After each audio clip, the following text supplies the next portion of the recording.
Yo, what is going on y'all's Friday night, man? Hope y'all gonna grab the drink. I'll probably be holding it down by myself tonight. I think the crew is out, and that's all good. I figured we do a Friday live stream mid-season, man. Can you believe that we've already played 6 games. We've already played 6 games, bro. We are halfway through the season. Already, man. Already mid-season. We got a good slate of games tomorrow. Bama, Tennessee. A lot of people picking Tennessee in the upset. Part of me would like to see it. Part of me, I don't know. Is Tennessee ready? Of course, you got Clemson, Florida State, but you also got LSU, Florida. Man, you got some good games, man. You got a good game. And that's just on the football side of things. If you're a boxing fan, as you guys know I am, there's a big lineup tomorrow of boxing matches, some good boxing matches out there. So that's what this show is about tonight. It's all about all of that. We're talking about everything mid-season. So this will not be a I'm pretty sure, because I don't have anybody else on here, I'm pretty sure FSU will dominate majority of the conversation, man. But we're going to talk about a little bit of everything. At least I'm going to try to. At least I'm going to try to, man. But what is going on with y'all, man? It's your boy POLK, a.k.a. a.k.a. the goddamn truth. You are tuned in to 863 Seminole TV. I don't know what y'all doing on this Friday night, but the ones that are in here chilling with me tonight, pull it up. Pour it up or light it up. Whichever is your vice of choice. Whether you a drinker or a smoker, put it in the chat. Let me know what you're drinking on, what you're doing. Even if it's just water, man. And you see, I got a truly hard seltzer. It's all right. Didn't want to go too. I'll probably be drinking more tomorrow night. So I didn't want to go too hard on no liquor. So I just grabbed me a little something. A little something. Don't forget to hit that like button. Don't forget to hit that like button. Don't forget to share them videos, man. Share the video. Let them know we live tonight. And we just talking the talk. We just talking the talk tonight, man. Let me remove this. What y'all got? Loading say he drinking the water. I don't blame you, homie. No Power says I haven't eaten red meat, chicken. I haven't eaten red meat, chicken, or turkey since January. But I might grill up a steak tomorrow for all them great games. Man, so what you've been vegetarian since 2018? Or maybe you still eating the seafood, pescatarian? Man, I tried that once. I'm like, let me I can't give up meat, bro. Can't give up the meat. I'm not a rabbit. God did not make me as a rabbit. I can't do it. Tried it. Gotta eat the meat. Gotta eat the meats. Pause. No homo. Sipping on root beer. Ain't nothing wrong with sipping on root beer. So ain't nobody drinking tonight. You trying to tell me seafood and straight veggies? See, I can do the seafood thing. Matter of fact, seafood is my preferred choice. Shrimps, crabs, So I'm with you there. But just eating straight vegetables. I like vegetables as much as the next person, man, but I cannot be a vegetarian. I am not a cow. So I can't do it. Michael Adams, what's good? Let's do a quick roll call, man, and then we just start talking. Not a lot of people in here tonight, so not a lot of people here in the chat, but that's okay. It's cool. Peter Shields in the building, 863 Tribe. Loading, FSU Rose, 863 Tribe. Michael Adams, Chris Robinson, Jacarius, FSU Tony, member 863 Tribe. No Power, Vontae B. Kusami with the $2. Early $2. Appreciate you, Kusami. He says, yo, what is going on, homie? How you doing? Clickety clank, clickety clank. The money goes into my piggy bank. Jamal M. Michael Atako. No Squad. Michael Adams. So I already said Michael Adams. It's all good. 2 shout outs. Never hurt nobody. Legit. Let's get it. I don't know. I said legit. Let's get it. Boxing Monster. R. Davius. Mama. And Kane Zay in the building. What is going on, y'all? I got the SM. I mean, I'm mad because there ain't really no good games on a Friday night. So I got an SMU Navy game, and I'm really, it's just on to be on. I'm really not even paying attention to the game, honestly. 2 and 3 teams. I think SMU's winning, but Navy might have scored just before the half or something like that. So again, not really paying attention to what's going on that. It's just on in the background, some background noise. Let's get it. We about to shock the nation tomorrow. Tiger King is going to go straight Tom and Jerry on Clemson. Jamal M says he took a shot of Crown. Ain't mad at that. So man, let's get it. Let's get it. Where do we start? Mayan King says unleash the spear. I mean, like I told y'all Wednesday, I guess we'll start there. Actually, you know what? No, we're not gonna start there. We'll get around to that. What's the big is Bama Tennessee, man? Is that game gonna be all the hype, or I mean, when's the last time Tennessee beat Bama?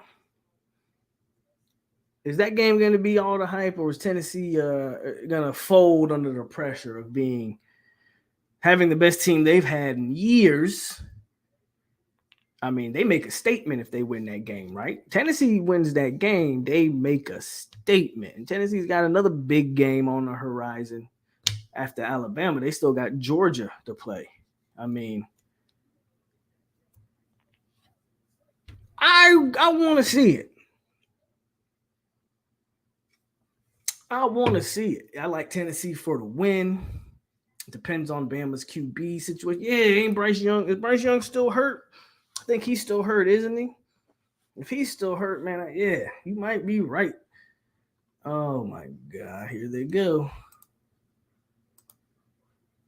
Y'all go check out Private Girls, the chat, if you're interested. We had to get them up out of here. Oh God. They couldn't wait for me to go live. Couldn't wait.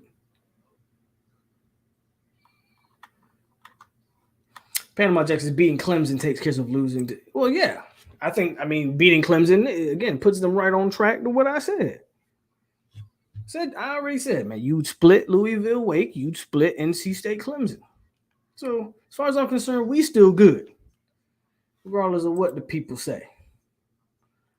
As far as I'm concerned, we are still in the building.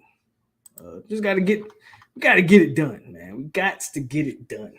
Time to get it done. Motivated, dedicated, in the building. ESPN just reported Bryce Young is a game time decision. Okay. That could change the outcome or the dynamics of that game. If Tennessee's going to do it, man, you got to do it. You got to do it.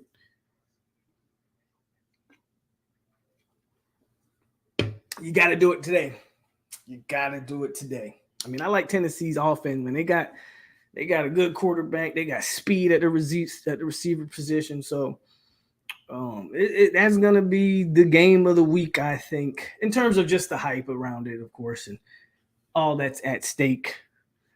But we got some other good ones. I mean, LSU, Florida. Where the Florida fans at? BB in the building or any of the Florida fans? I mean, Florida, LSU. That's a good game, too. Neither team is maybe where they want to be, but Florida has who they played last week. Should I forget who they played last week? Oh, Missouri. And they weathered the storm and was able to pull that game out. So I'll be interested to see how Florida looks against LSU. Of course, we're pulling for LSU. We're definitely doing that. That's without a question. We're pulling for LSU. But gotta admit, that's a tough game to call. But I think LSU has the better quarterback play, obviously. The deeper team. Is that game in Gainesville or is that game in Baton Rouge? Does anybody know? I haven't really checked and seen. It seems like Florida's played all their big games, man, at home this year. Lucky for them. Good scheduling by them. That'd be interesting. Where that game's being played will be interesting. Polk, we should give our. Hey, man, I've been telling you. I've been trying to tell y'all about Armella, but some of us want to hold on and hope that I guess they want to save Julian. So we'll see what happens, bro. We'll see what happens. So it's in the swamp. See what I'm saying, bro? They get all they good, man. That's crazy, bro. They get all their games at home. That's wow, man. Lucky for Florida. I mean, I think at least we got them at home this year, right? But man, lucky for those guys. Schedule just lined up perfectly for them. Boxing Monster says T2Y blocked me last time I was on. Dang, he blocked you? Tough. That's tough. Zach Owens. Who's Zach Owens? I'm not familiar with the name, Ardavius. Not familiar with the name.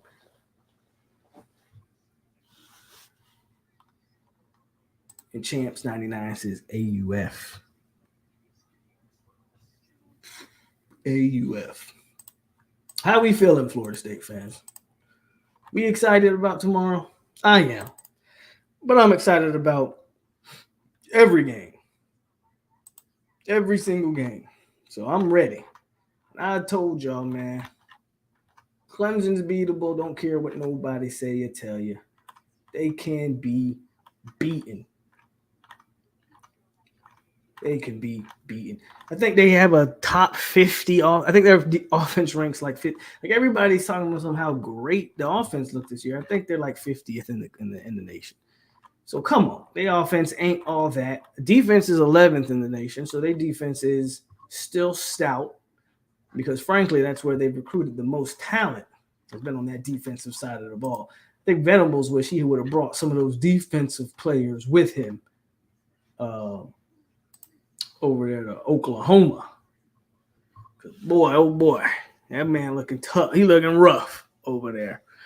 So the defense didn't quite take the step back that some of us thought. I still think it's going to be interesting going forward for them.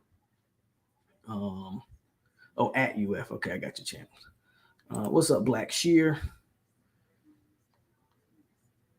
Must win. Still pissed about last. Last week was tough, man. Last week hurt just because you had the game. You needed 3 points to win that game.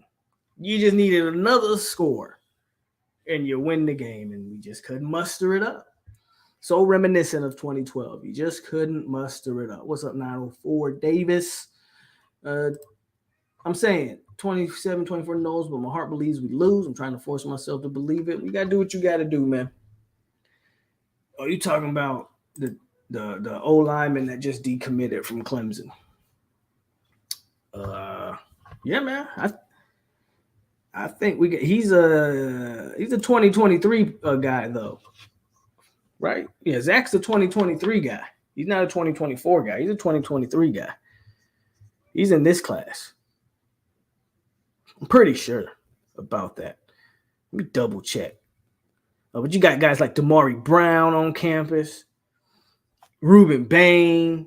I bet you're gonna man, that win does something for I gotta believe. You pull that win off and the recruits see that, Yeah, yeah, man. I think you start making some moves. But since y'all want to talk about, well, let's talk about Owens, bro, and let's talk about the fact that, um, man, I gotta tell you that dang Alex Atkins doesn't play no games. That Alex Atkins plays no games. So stuff with Rod Kearney, man, is still dicey and up in the air. And like I always say, man, like I always say about that, where there's smoke, there's usually some fire. So a lot of people are saying, well, it's decommitment season's about to start turning up, which I think it is. I do think decommitment season is going to start turning up here in a minute because teams have seen 6 games or whatever team they've been committed to, and they got a feeling, right? Um, Rod Kearney, man, he's just been giving mixed signals. Now I do believe that Rod is going to be in Tallahassee tomorrow night. Matter of fact, I said it before. I believe your top 4 guys are going to be in Tallahassee: Hakeem, um, Falk, Simmons, Rod. Lamont Green, I believe, is going to be there too. Of course, I don't think Lamont misses any big games. But what Atkins doesn't play. Okay, when you start playing these recruiting games, Atkins says, "Okay, cool, do you? I got other guys in the wing." Then Owens decommits from Clemson, and now Florida State's his top school. Now, Dr. says, "I heard Owens had knee issues, and now Clemson didn't really want him." If he had an ACL, that's cool. Look, he's a high school player. Now, I will say this about Zach, but I like this issue. I'll say, or I like this problem because I believe there's 2 ways to go about recruiting. You recruit especially on the O line. So there's 2 philosophies on O line recruiting. You recruit undersized guys, but they have big frames and potential to fill out, or you recruit overweight or oversized guys, and obviously Zach Owens is ranked as high as he is, even though he's like 265 pounds. Excuse me, 365 pounds. That means at that weight, you're talking about a dude that's an athlete, and yet he's 365. You get him down to 330, and what do you have? You probably got, a big time talent there. Me personally, I prefer that method of recruiting O linemen to recruit your Kanaya Charltons and guys like that, and then try to have them lose the weight instead of, because we've kind of seen it, right? You recruit Jalen Goss and he just can never get over, like, everybody can't put on weight the same. Some guys just, it's hard. Some guys, it takes them 2 or 3 years to get up to where you want them to be so they can actually play ball for you. But either strategy can work. So I'm there for it. I'm there for it. I don't think it's a coincidence that he decommitted for his top school. He's going to he'll be in Tallahassee tomorrow night. Could be a chance for him to commit. Could be a chance for him to commit. I guarantee you, if he's had knee injuries, well, guess what? It's probably because he's 365 pounds. So part of that goes with simply getting that kid in shape, and all of a sudden,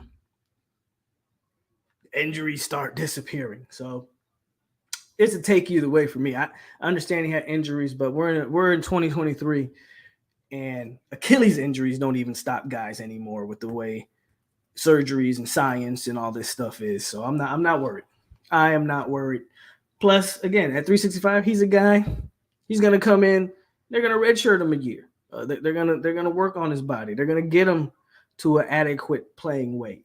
Marcus says 345. I mean, dropping 20 pounds would probably be huge for him. I'd probably have him drop another at 345. I see if I can get him down another 10 pounds. Let's drop 30. Let's get him to 330 and see what we can really work with there. That's just me, though. That's just me. That's what it needs to be. That's what it needs to be. Of course, you want both, right? You always want both. By no means am I saying that we don't want Rod Kearney, because I know that's what we do as a fan base. Not saying you are Panama. Obviously, you're not from your comment.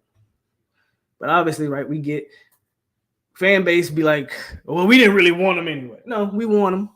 But if Rod's going to play games and potentially flip to Florida, despite, whatever we're watching, seeing Florida play and whatever, if he's going to continue to entertain that, well, Atkins can't let himself be handcuffed to Kearney. And he's not. Obviously, by the way, he's recruiting the position. You still got Chester in the fold. You got Owens. And you probably got another two guys probably that he's still looking to recruit on that O-line. So I always say this. I got faith in Atkins, man. So I know he's going to produce something. And he has a chance. Let's just say best case scenario, you do hold on to Rod. This, which I didn't necessarily believe was possible, but from a quality standpoint, this O-line class may be better than last year's. Now, last year's is a deep O-line class. You got some quality players there, obviously with Armella and Early and Sapp. Those are your 4-star guys. Then you still got Woody and Kanaya and Dontre Richardson, right? Those were your sort of those are all three of those guys are probably your project guys. So you got a good quality 6-man O-line class last year. One of the better classes they've signed in a while. This class, in terms of top quality players, this class has all the makings of being better. And now all of a sudden, your O-line has been, I already think the O-line's been fixed, but now all of a sudden your O-line has a chance to be, your O-line has a chance to be really good. So I hope we can close out good on the O-line. If there's one position group that I think I'm not worried about, that I know Atkins is going to do his job, is that one. Atkins is going to, even if guys want to, last year we had the same thing happen. Your boy who ended up going to Georgia, what was his name? Ball, right? Abdullah Ball or something. Ball, I forget his name. But he was committed and decommitted, and then they ended up getting Armella, right? So they actually upgraded. So I'm not really too worried about O-line recruiting. Boxing Monster says I always recruit cute faces and big booty combo, red bone preference. I thought you liked the bunnies, man. I thought you was a pink toe kind of guy. I thought you was a POLK kind of guy. I thought that's what you like. But anyway, 23-33. And with the job, that's my winning philosophy. Yeah, we need more. I agree with you. Legit. Okay, because you don't space out, let's get it. I always want to say legit because I just glance at it and go legit. Let's get it. I agree with you. We need Damari Brown. What they need to be doing is being in Makari Vickers' ear and say, man, why are you still committed to Oklahoma? Come home, my man. That's a Tallahassee kid. That's whose ear they need to be in. Come home. We'll see, though. We'll see. Chester will be on campus. What's up? Listen Up Podcast is in the building. What's Ward's injuries?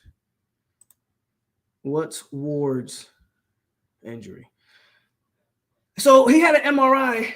I'll be lying to you if I said I know exactly what his injury is. I'm not even going to lie to you.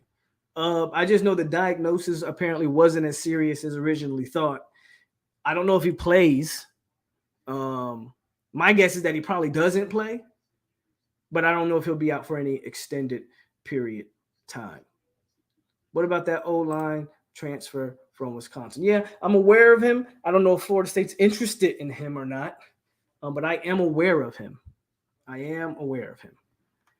Yeah, man. I thought Boston Monster was on them pogs, man, but I could be wrong. Marcus Lewis says he's kind of skeptical of them. BB, what's going, man? How you feeling, man? BB, how you feeling about them Gators? Y'all gonna beat LSU? Let me know, man.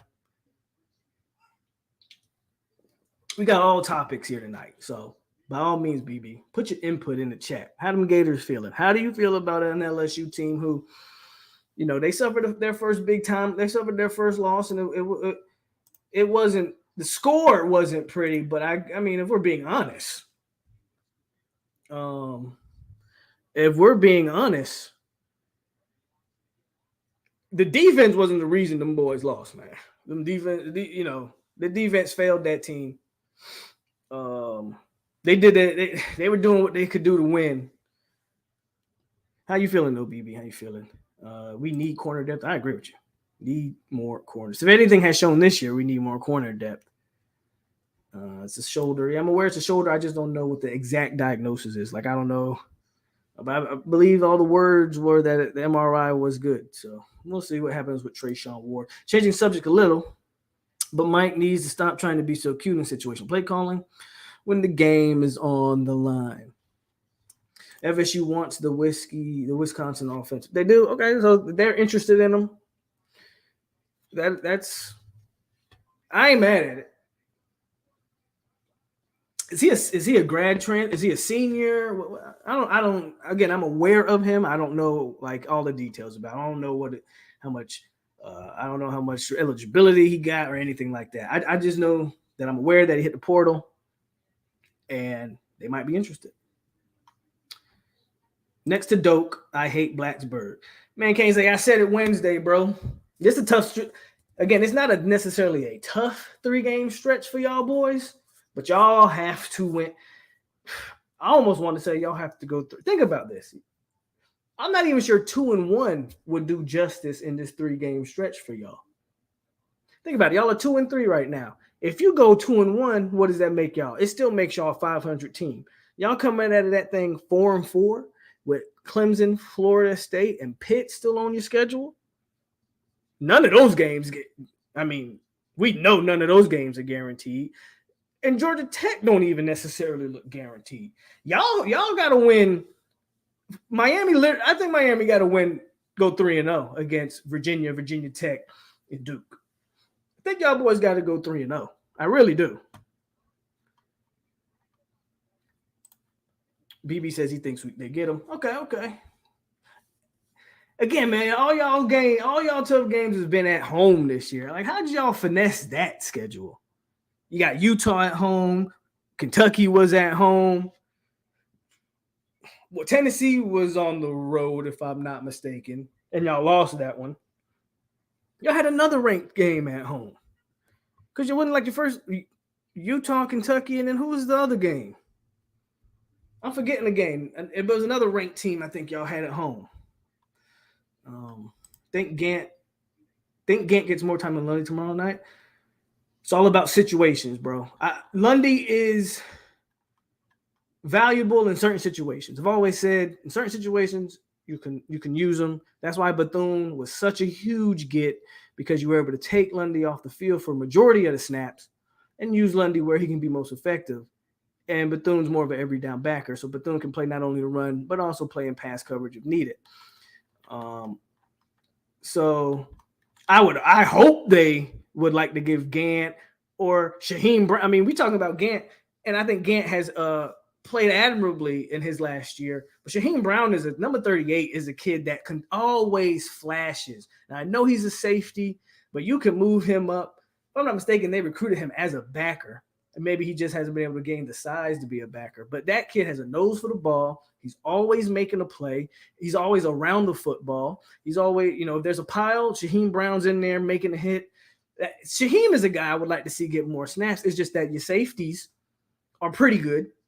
So it's hard to find snaps for a safety. I mean, think about it. We haven't seen Sidney Williams really at all this year. And at one point, Sidney Williams was one of the best safeties on your team. So I would like to see maybe Shaheem get a little bit of burn in Lundy's spot. I mean, that's a physical safety that I know he's going to come up and tackle.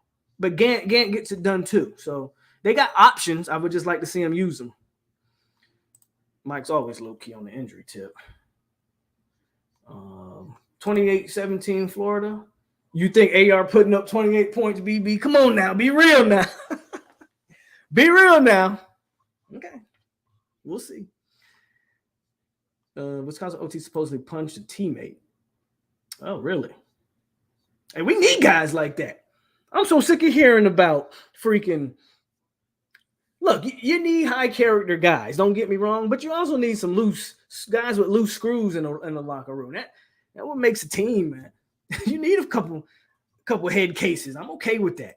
Got to go big fish in the portal for left tackle, not the whiskey O line, or just go ahead and pocket it for post spring needs.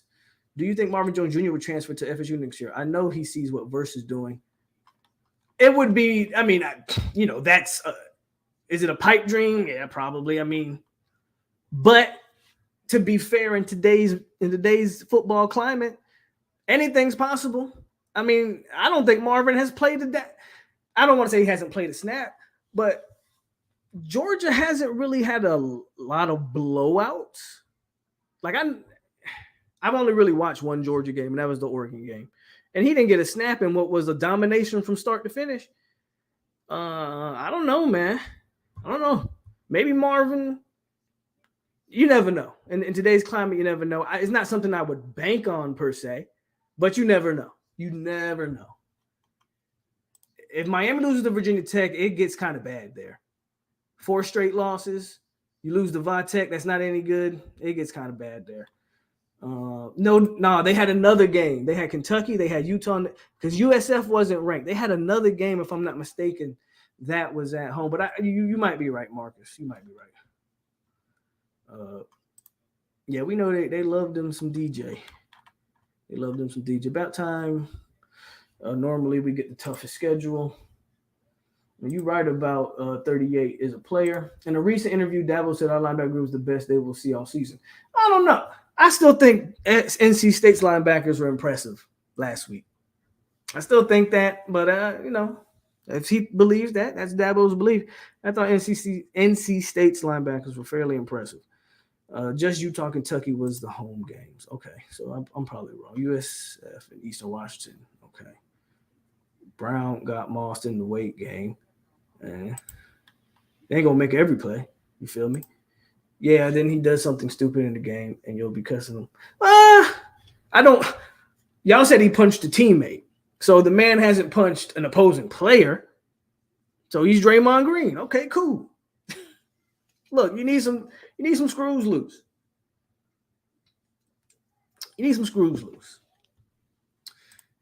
Probably not. He probably isn't. He probably never come in here, but hey, you can never close any doors, right? You can never close any doors. I don't know if we need any guys that I don't know if we need any Hernandez type guys, but some Timmy Jernigan type guys wouldn't be too bad. If you didn't hear Brian Stork had gave a recent interview. It was like a month or two ago. I don't even remember what platform it was on. It might have been War Chant, but don't get me to lie to you. Where Brian Stork said him and Jernigan fought every day in practice. Like, they did not like each other. But that's what you need is all I'm saying. That's what I'm saying. You need guys like that. And Jernigan never hurt us on the football field. You feel me? So you need some guys, man. You just need some guys. He hasn't played it down. The other 2 true freshmen DNs are over him. Right. Yeah, that's what I thought. I thought he hasn't played it down. And that's what I'm saying. I know Sam. Sam is the master of I don't want to say negativity. Pessimism. I'll say that. Sam's the master of pessimism. Am I saying that right? But I don't know. You can't close the door. Maybe Sam's the master of being pessimistic and I'm just naive to the fact or overly optimistic. That could be definitely the case. But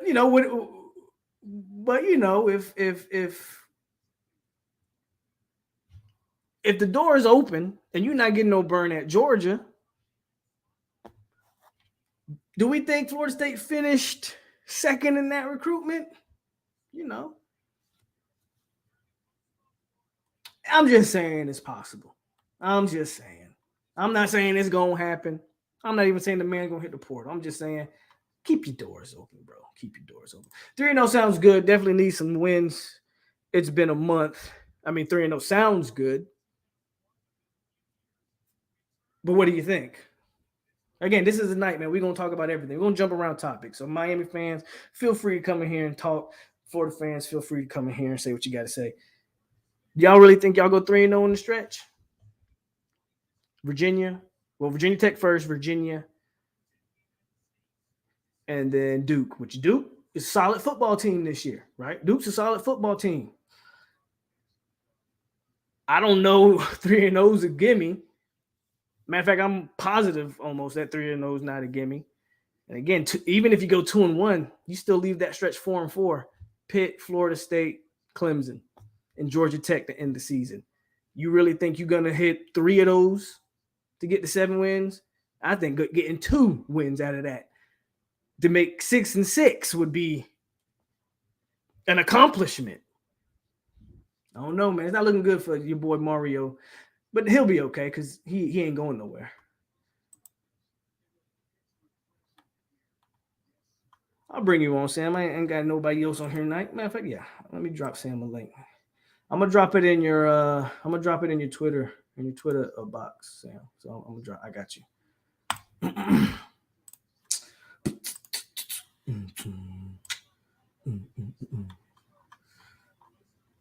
When the last time I talked? It's been a minute since I talked to Sam. There he is.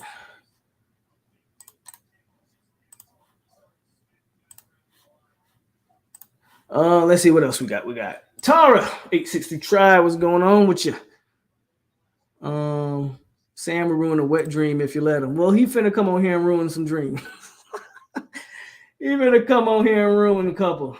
Wish we had on Mary's Mims, bro. If we had a Mary's Mims, this team would be something, wouldn't it? But yeah, that ain't happened. You think MJJ would go to Miami? Okay. You think MJJ would go to Miami? Who gets a receiving TD first, Cam or Darian? I say Cam. I think Darren Williams still hurt, and Cam they've used him more. I think Fabian is still out. I think Fabian's still out, man. So I don't know. Young guys have been playing decently. They've been stepping up their game. So I'll be watching our DBs. Can we please go get a better D? Well, I mentioned that Wednesday about DB coach. Marvin Jones Jr. would never go to UM. Would UM even accept him? Remember, he did the whole picture. But then again, they accepted Wesley Bassant. But Wesley, Marvin Jones Jr. is a mama's boy. Well, eventually he got to grow up, man. I think we're hoping that eventually the man grows up, right? That's what I'm assuming. I don't want to get too far in the future, but this offseason, because we still got 6 games to play, y'all. So I don't want to get too far in the future, but I don't necessarily disagree. Woodson got a lot of hype for the potential recruiting class that he was about to bring in last year, but he lost the main piece to that class. Sam just about hopped on here. So if you look at on the field, yeah, his DBs don't really play with the type of technique I think most would be keen on. But let's bring Listen Up Podcast and the guy y'all love to hate. What's up, bro? What's going on, bro? I'm like really, I try to tune in, man, because I really like your show and I like you and Smoke. So I appreciate what you Smoke fellas is a do. fool. Yeah, man. I Smoke need to came get on I last need to week get and blew Smoke it up. on here more. We need to do a round table. We need to do a round table. We need to do a really round table to be fucking hilarious, man. So y'all ignore the background. I didn't do the background this time. You was talking shit. They was talking shit. I said I'm coming through. If you send me an invite, I'm coming enemy through. number 1 on Twitter. It's funny, man, because I've picked them to win damn near every game this year except for this game and NC State, which I didn't even do a preview for NC State, but I did pick them to lose NC State, but that was the only game. I thought they was gonna win the Wake Forest game, to be honest with you. But yeah. So what was the? It was MJJ, right? You said he's never coming here, and you gonna tell us why? So I will tell y'all why, and I'm not gonna go too deep into this, but I will say this. I will say that Marvin Jones. I deserve to be muted on Twitter, for the record. Like it's good for your health. That's why. That's why I don't even take. I don't take like 90% of your tweets serious because I know what you're doing. Wow, that's crazy because I feel like some of the stuff you say you do mean, but I feel like some of that stuff you say you really try to get a rise out of people. Well, okay, so some stuff I know that I believe it, and if I put it out there, it's gonna get a rise out of people. Okay. But I believe it, but I just know it's going to get a rise out of people. I've tried to get better with that, though, because I realized after the Fire Mike Norvell spaces went viral that people take me way too fucking serious. So I've kind of toned it back a little bit since then. But that space was a genius move, by the way. You know, I always tell people it's one of the craziest things that ever happened to me because I knew Travis Hunter was flipping the day before. So did you know it was the Jackson? Yeah, I no, I didn't know it was Jackson. I didn't know it was Jackson. Georgia? I thought it was. I didn't know it was Georgia because the guy said he never picked the money up from Georgia. So he never collected bags from Georgia. He never collected bags from Florida State. So the dude was just like, I know he's not going to Florida State, and I know he's not going to Georgia. So I never knew exactly where Travis Hunter was going, and I had put something out like the night before, like, yo, I think Travis Hunter may not come to Florida State. And people was just like, here you go again, Sam. Here you and your bullshit and da-da-da this and that. So I was just like, you know what? At 11:30, 11:45, whatever, when he get ready to commit, I'm going live, fire Mike Norvell because he's not coming here. So you know what was crazy about the day before that? What's that? I had got some misinformation. Really? I knew we were going to lose either Hunter or Sam McCall. But somebody told me it was McCall because I'm from Lakeland. Yeah. Somebody I know said his sister had been telling people stuff. Sam McCall's sister. Yeah. So I had the recruitment I was waiting on was the Sam McCall, but he was the first one to commit. So what was crazy about the McCall commitment was, and I kind of respect Billy Napier for this. Billy Napier wasn't just going to bring guys in the class to say, I got a 4-star. You know what I'm saying? He wanted guys to be sure. He wanted guys to be like, hey, I want to come play for you. Like, he was just like, if we take you in this recruiting class, I don't want you in the portal the next year. I want you to be fully committed. So I do think with the Sam McCall thing, had Billy just said, yeah, come on, I think he would have just came. You know what I'm saying? But I think Billy was more like, hey, if you're not sure, don't come. Because I want 100% of the guys that come to be 100% in. You know what I'm saying? So even with Azari Thomas, it was the same situation where Billy wasn't telling them not to come, but he was saying, you don't know me, I don't know you, but if you come here, it need to be 100% real. You hitting some key points, but I want to touch on those, but I want you to get back to Marvin Jones Jr. because those DBs you talking about, that leads to a whole other conversation we was about to have. But talk about Marvin Jones Jr. Well, the thing I would say about Marvin Jones Jr. was this, and I'm not trying to be Marvin Jones Sr., the dad, right? He's a great football player. Great football player. Top whatever football player. He tweets a lot of go-nose shit out, and that's great, okay? Probably not the best dad in the world. Just going to say that. You know what I'm saying? Probably going to say that. Probably going to say that. Probably not the best dad in the world, right? I'm aware of that. Mom is, mom wasn't treated very well under the dad. And I think that created a lot of angst with the son as far as how the mom was treated. And I just think that. So why have dad at the table for the recruitment? Because if I've ever seen a dad look more disappointed when he announced. So you have to remember this. This is two things, right? Kirby was a GA at Florida State. No, yeah, I know. Around this time, right? So Kirby knew mom and dad. You know what I'm saying? So Kirby, had a good relationship probably too with dad. Great relationship with mom and dad. Better relationship with mom because he understands who he needed to have a relationship with. You know what I'm saying? Yeah. Florida State thought they just needed to have a relationship with just Marvin Jones.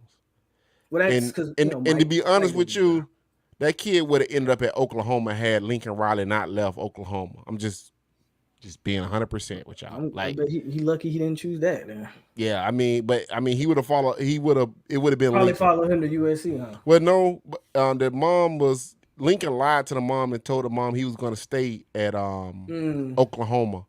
And he ended up leaving in the middle of the night like that. And if you remember, she tweeted out some stuff about she was very angry about that because he lied about it. So I think I do remember that. Yeah. So it was Oklahoma, Georgia, the whole time. It was always Oklahoma, Georgia. But Marvin Jones is a no, and he was just dead set on saying, "Oh, he gonna come. I'm gonna be able to convince him to come." And it was never gonna happen. I always tell people this. It was never gonna happen. I knew this a year ago. It was never gonna happen because I knew the situation between that whole dynamic. You know what I'm saying? Just people I know. I was optimistic. Yeah, but the funny thing was, like, big time publication like 247 and War Chant kept reporting on it. I'm just like, bro, why won't they just tell people? Why won't they just tell people like, yo, the mom controls this recruitment. This isn't the dad's controlling this recruitment. Like, if you look at Lamont Green's son, the dad controls that recruitment. Oh, like, Lamont Green ain't going nowhere. But right. I'm saying, like, his dad controlled that recruitment, man. Yeah. So, we gonna get him. You know what I'm saying? That dude's a no. He loves Florida State. You know what I'm saying? But, so people get upset anytime you tell them what they don't want to hear. That's true. Absolutely. You know what I'm saying? So if you, I have to tell people, man, I do a podcast. I don't get paid for my podcast. Same here. I ain't trying. Matter of fact, I ain't even pushing the envelope on trying to get paid for the podcast. But my whole thing is, if I say something, it's just something I've heard.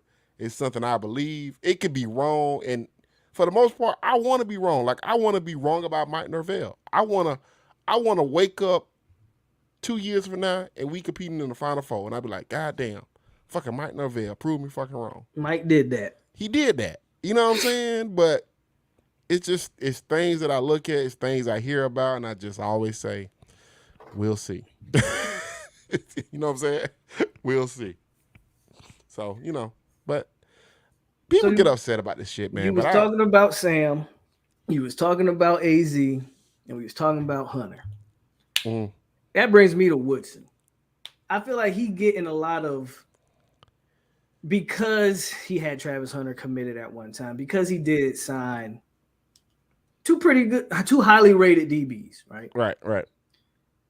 But outside of that, let's just talk about the way the DBs play on the field. Is Woodson the problem there? Should we upgrade that? I'm of the belief we should. Now, I don't want to. I know where this leads. It's all going to revolve back around to your favorite defensive coordinator. I think. But Woodson is not, to me, really getting the job done. If I'm gonna be honest with you, man. Damn, I hate putting shit out like this, but I can do this. That defensive back room don't like Woodson. There you go. I'm just be real with y'all. All right, that's why they brought in so many defensive back guys like Corey Fuller and all these other guys they brought in. Now they talking about bringing in Cromartie next year. Cromartie probably end up on the staff eventually. I think that happens because Crow was tweeting a lot of Florida State stuff. He ends up somewhere on the staff next year. Crow does, right? And this would be a smart move because his son will be a prospect coming up that next year. So maybe you can grab his son too. I think you end up getting Crow. They don't like Woodson. And Woodson don't like Norvell, I think, and man, it's weird, man. That whole dynamics on that staff is kind of weird because they all need each other. They're in that situation where they all need each other to succeed, but it's hard because you don't like each other a lot. You know what I'm saying? Like, so I think, Woodson was trying to get out this year. He was trying to get the Memphis job, the DC, Memphis. He was trying to get the Memphis DC job. Wasn't Auburn? I think I heard Auburn was interested in him. Nah, Auburn wasn't interested, man. No? Nah, man. That's just trying to get a raise. That's not like the Randy Shannon with Louisville. Like, come on, Randy. Do they really want you? They want you to be a position coach. Like, relax, Randy. Like, what's going on, Brandon? Yeah, so I think But what you say makes a lot of sense to me because you watch the secondary and you just kind of see it. I mean, you don't get the vibe that they don't. Man, they don't play good football. Like, and I don't try to be Specifically, them corners. Yeah, man. Like Duke Cooper hasn't been good this year. He's Like, also been hurt though. Okay. Okay, he's hurt. Okay. Now my thing is, if he hurt, Let me ask you a question. They shouldn't be putting him out there. Has he played well since after the Miami game? He got burnt up against Florida. Shorts went to work on him against Florida. Shorts going to work this year, so Shorts is probably pretty good. Yeah, Shorts is pretty good, but I'm just saying. But we expect him to be. We expect for Duke Cooper. Yeah, no, I hear you. I hear exactly what you're saying. So now, I'm not saying he may not be bad. Duke might be better next year or whatever. But I'm saying he's a good cornerback, but he's not a lockdown. What we expect at FSU, DBU. He's not what we expect to be our number one cornerback. He's a good cornerback, but he's not what we expect. You know what I'm saying? Yeah, no. This year, I'm agreeing with you. It's hard to really disagree with that. He hasn't really performed up to where we thought he would. It's crazy, yeah, man. That secondary has been a little disappointing. Outside of that safety room is pretty deep, though. I've been pretty pleased with it. Yeah, and I think AZ eventually will become. He has to a great. I think AZ will be a great player eventually. I just don't. And then another part of this is the scheme. Like, does this scheme allow cornerbacks to eat like that? You know what I'm saying? Like this bend but don't break style of playing defense is very foreign to what we're used to at FSU, and I really don't like it, to be honest with you. No, I hear you. I hear you. Just being real, I don't like it. So but we'll see, man. Like, at the end of the day, I think the defense has played well, and I think I told CJ like a couple weeks ago when we got beat by Wake Forest, and I was just like, only Clemson's the only team left on the schedule that can expose you in that way. You know what I'm saying? Like, only Clemson is left. So after this game, you think so? Yeah, I think after this game here. Let's talk a little Clemson then, because I don't know, man. I think again, this is just me. Clemson's they rank 50th in offense. Like, what do we see in Clemson offense that we all of a sudden think they have like flipped the switch there? I think DJ is playing better. I will give him that. I think the biggest thing with Clemson, and people keep saying, like, trying to compare opponents, you know what I'm saying, which is weird to me, because Wake Forest beat us pretty soundly, in my opinion. Like, I think if Wake Forest had to get to 35 points, they'd have got to 35. They had to get to 45, they'd have got to 45. Like, what Wake Forest would do what they had to do to win the game against us. You know what I'm saying? I thought NC State dominated us defensively versus our offense. You know what I'm saying? Then you turn back around and look at what Clemson did to Wake Forest and did what Clemson did to NC State. When Clemson played Wake Forest, they missed a lot of DBs in that game, and DJ had to score a lot of points. Right. And he did. Right. But that Wake Forest defense ain't really good. Right. But then you turn around, look at that Wake Forest defense versus Florida State, and it shut it down for almost a quarter and a half, almost 2 quarters. It shut FSU's offense down. Our O-line played the worst game of the season by far that game. Exactly. So, but guess what? The players on the other side made them play that bad too. Like, they had something to do with that. So I think what you have to understand about championship teams, they do what they have to do to win a game. You think Clemson championship team? I think Clemson. I think that defense is championship built. I think their offense is coming along. Their offense is only going to go as far as those wide receivers take them. If they get a legit guy that's a number one wide receiver that starts to dominate his one-on-one matchup, yeah, you put Clemson in the Final Four, and I don't think it's going to be close. Granted, I've turned the corner. I don't think Clemson. They would make. Who will be the fourth team though? I mean, if you go Alabama, Ohio State, Georgia, who's next? Well, I was about to say, I think they would make. Well, you don't sleep on USC. USC runs the table. USC, come on, man. USC. The college football wants USC to be in that mix. Yeah, they do, but at the same time, and UCLA is looking good right now. Let me ask you a question: If USC played Clemson, do you think USC would beat Clemson? Because I don't think they But would. that's not the conversation I'm having. Yeah, that's true. That's true. But I don't think. I think you would favor Clemson in the game versus No, USC. I would definitely, but that's not the conversation though, because Yeah. I'm talking about college football and the politics that come with it. Right. And with Chip Kelly's doing a pretty good job at UCLA. And I think they're gonna beat. I think they're gonna beat UCLA. Now, USC. if they beat USC, then that negates my whole argument. Right. But that game probably gonna be like a top 15 matchup right there. Yeah. When that game does happen, and USC still hasn't played Oregon, still got UCLA on I think there. they're gonna beat the brakes off of Oregon. But that's my thing. If USC runs the table, you're gonna have a hard time convincing people to keep them out of it. Well, I think UCLA gonna beat USC, and if that happens, which is gonna get weird.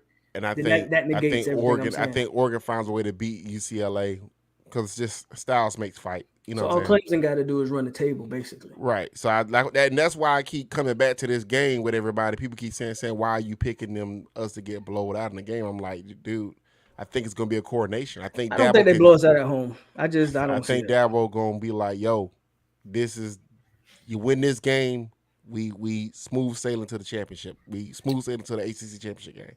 And I think they're gonna look at it and be like, "You know what? We just beat Wake. We just beat NC State. Put Florida State back in their place, and we good." And and then they don't really have anything down the stretch to work. That's what I'm saying. So I just think that I think what y'all saw against BC was basically them working on Florida State and not really prepping for BC like that. And I think that's why that game was so close coming out the first half. We'll see.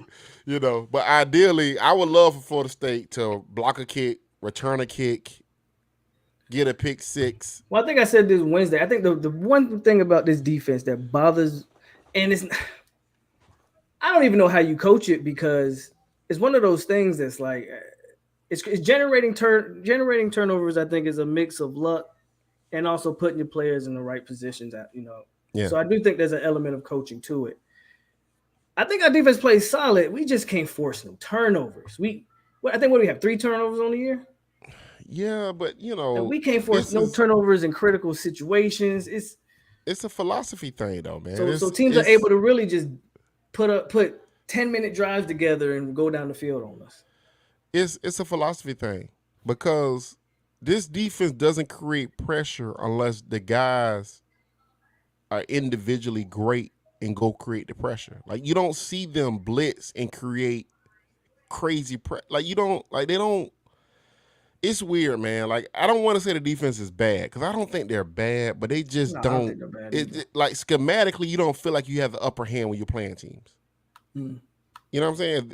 If that makes sense. Like, you don't feel like, okay, our defensive coordinator came out with something today. You know what I'm saying? It just don't feel that way. We don't feel like we create chaos on defense. It's weird. I don't know. I think that's fair. And it's like I told everybody, I can't say fire Adam Fuller, because his unit has been better than the offense, and it has. So you can't be like, fuck Adam Fuller. You can't blame it for NC State for sure. Yeah, I mean, it's weird, but I mean, it's just the way it is, So you don't see any way we can beat Clemson? Yeah, you need some turnovers. Got to generate them turnovers. You need a pick six, a fumble six, special teams. Benson maybe on a kick return. You need Verse to be Jermaine. And you need Verse to go absolutely dumb. Got him. He need to be Jermaine. Yeah, basically. Well, that's probably not gonna happen. But Verse has been way better than I thought he was gonna be, though. I'm not gonna lie to you. He's been better than what I thought he was gonna be. I thought it would take him a year to get. I think he's probably gonna be in the NFL draft this year. Like, I think he's been that good. You think that's smart? Yeah. I think you watched Jermaine fall in the draft because he was older. They were saying how old Jermaine was. That created the tumble for him, because it was like, yo, this guy's older. You're only gonna probably get 2 good contracts out of this guy. You don't want to take that type of guy with a top 10 pick. So I think Versa be like, okay, I'm around that same thing. Let me go earlier, and even if you go in the second round, it won't matter, because that second contract could be stupid. You know what I'm saying? So personally, I feel like he'll be gone. I think he should stay like a year. I mean, I would hope everybody stays a year. Well, but You know how that goes. Not even just being selfish. I just think he has a chance of being, like you said, he gonna be. I think Verse right now is probably a 20 pick down. But you gotta look at it in this draft. He probably Other there's than no good. other than Will Anderson, who else is in this That's what I'm draft? saying. Other than Will, who else? It's not really. It's not a big DN draft. This All the DNs came out last year. Yeah, this is a quarterback draft. This is the draft for the quarterbacks this year. So I think if you got if I'm Verse, I look at the draft and be like, I could possibly be a top 3 pick This year? I mean, a top 3 defensive end pick. I'm sorry. Oh yeah, that'll happen. Yeah, I think it'd be a top 10 pick though. Which is slot you around 15 to 20. 15 to 20 in the first round. Yeah, Marcus Lewis is right. Actually, JJ is playing. He is playing great, but the problem is how much meat is on that bone. You know what I'm saying? Like, the NFL look at that, man. I've come to the conclusion that the NFL know more than college. They know more. They get it. They get it. College guys don't get it. These college coaches don't get it. They can say what they want to say. They don't get it. They do some dumb stuff in the NFL too, though. I don't know, man. For the most part, they batting pretty high. You look at these teams. You look at these teams' drafts lately. They batting around 70%. I haven't watched the Eagles, but I do know the Eagles are undefeated. Right, and they draft crazy good. Like, they don't miss a lot. I mean, when a guy like Nakobe Dean fall to you, I don't know how much he's playing, to be honest with you. He may not be playing a lot, but I thought that was the craziest thing of the draft. They drafted Jalen Hurts. I didn't think Jalen Hurts would be good in the NFL. Me neither. Look at him. I mean, he's a good player for them, So a lot of these teams, I think these teams get the draft a lot better than they did 20 years ago. They get it now. Like, they don't miss a lot. They just do not miss a lot. They really don't.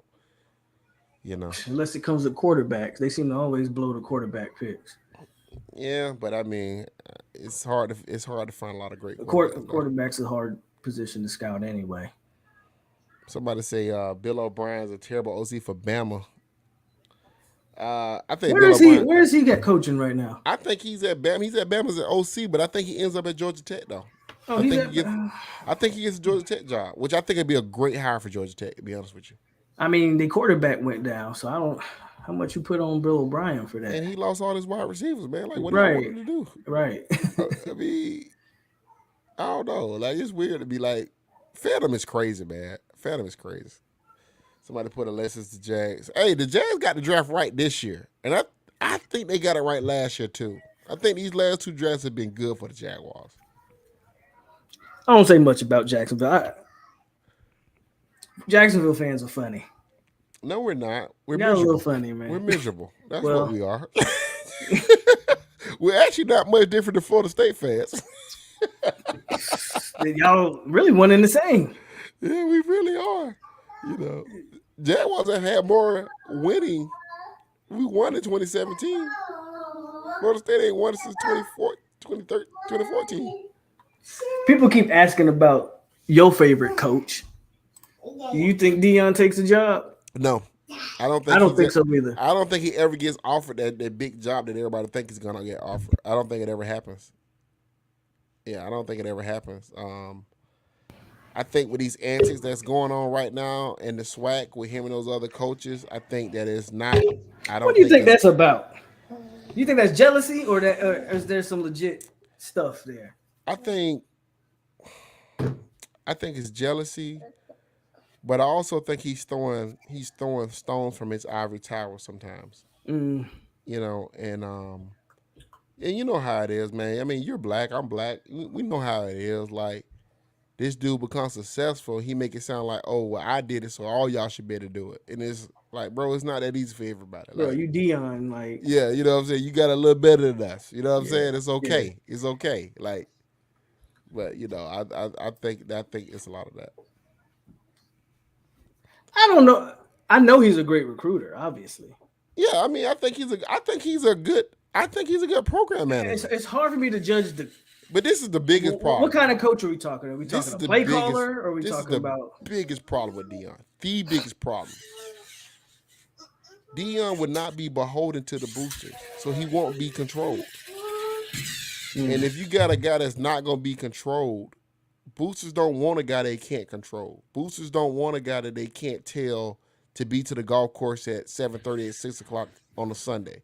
Like boosters want somebody they can control. Like Dion won't be able to be controlled, and he has a big media presence. So when you try to fuck him over, he's gonna make you look bad. So sorry about that. I just saw her in the background. I shouldn't be cursing like that. He can't hear you. I got the headphones on. Oh, okay. I mean, my son, I curse around my son, but I whoop his ass. I curse around mine too, but he can't. I can curse. You can't curse. Exactly. Do what I say, not what I do. Yeah, exactly. Yeah, your dad's a hypocrite. I don't care.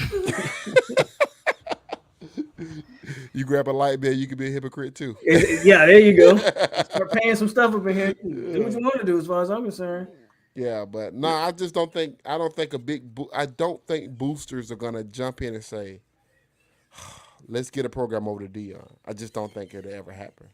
So I think he ends up staying basically in the SWAC for a while. I really do. You really do.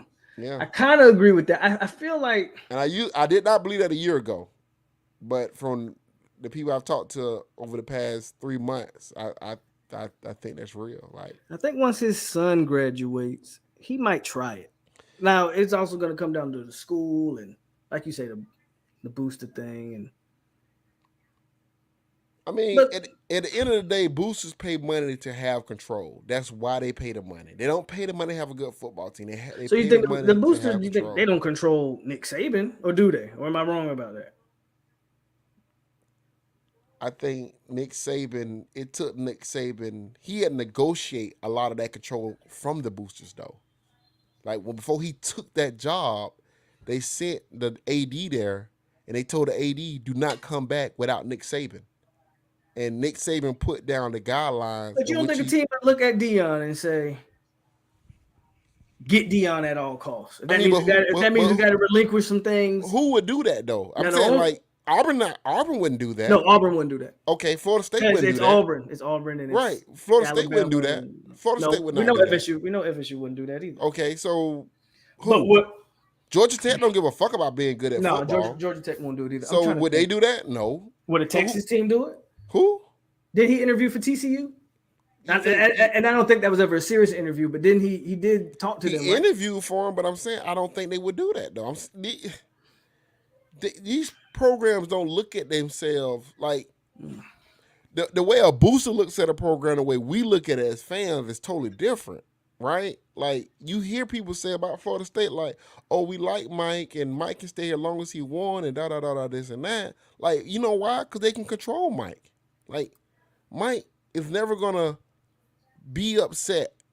He's never gonna ruffle the tables, or he's not gonna be Jimbo, right? They just want somebody that's not Jimbo, right? Like Jimbo made them feel small by saying the things that he said constantly.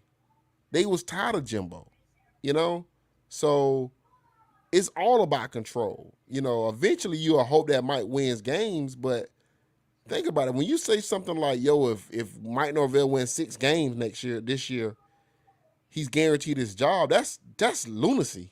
Well, like, I've never been on that bandwagon. Well, I'm just saying, but you do hear this stuff, and it's not being said for no reason. It's being said because somebody important has said it. You know what I'm saying?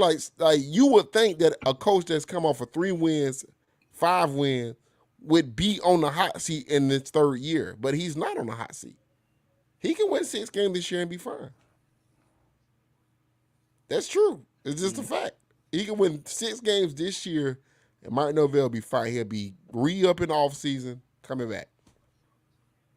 But because they can control him.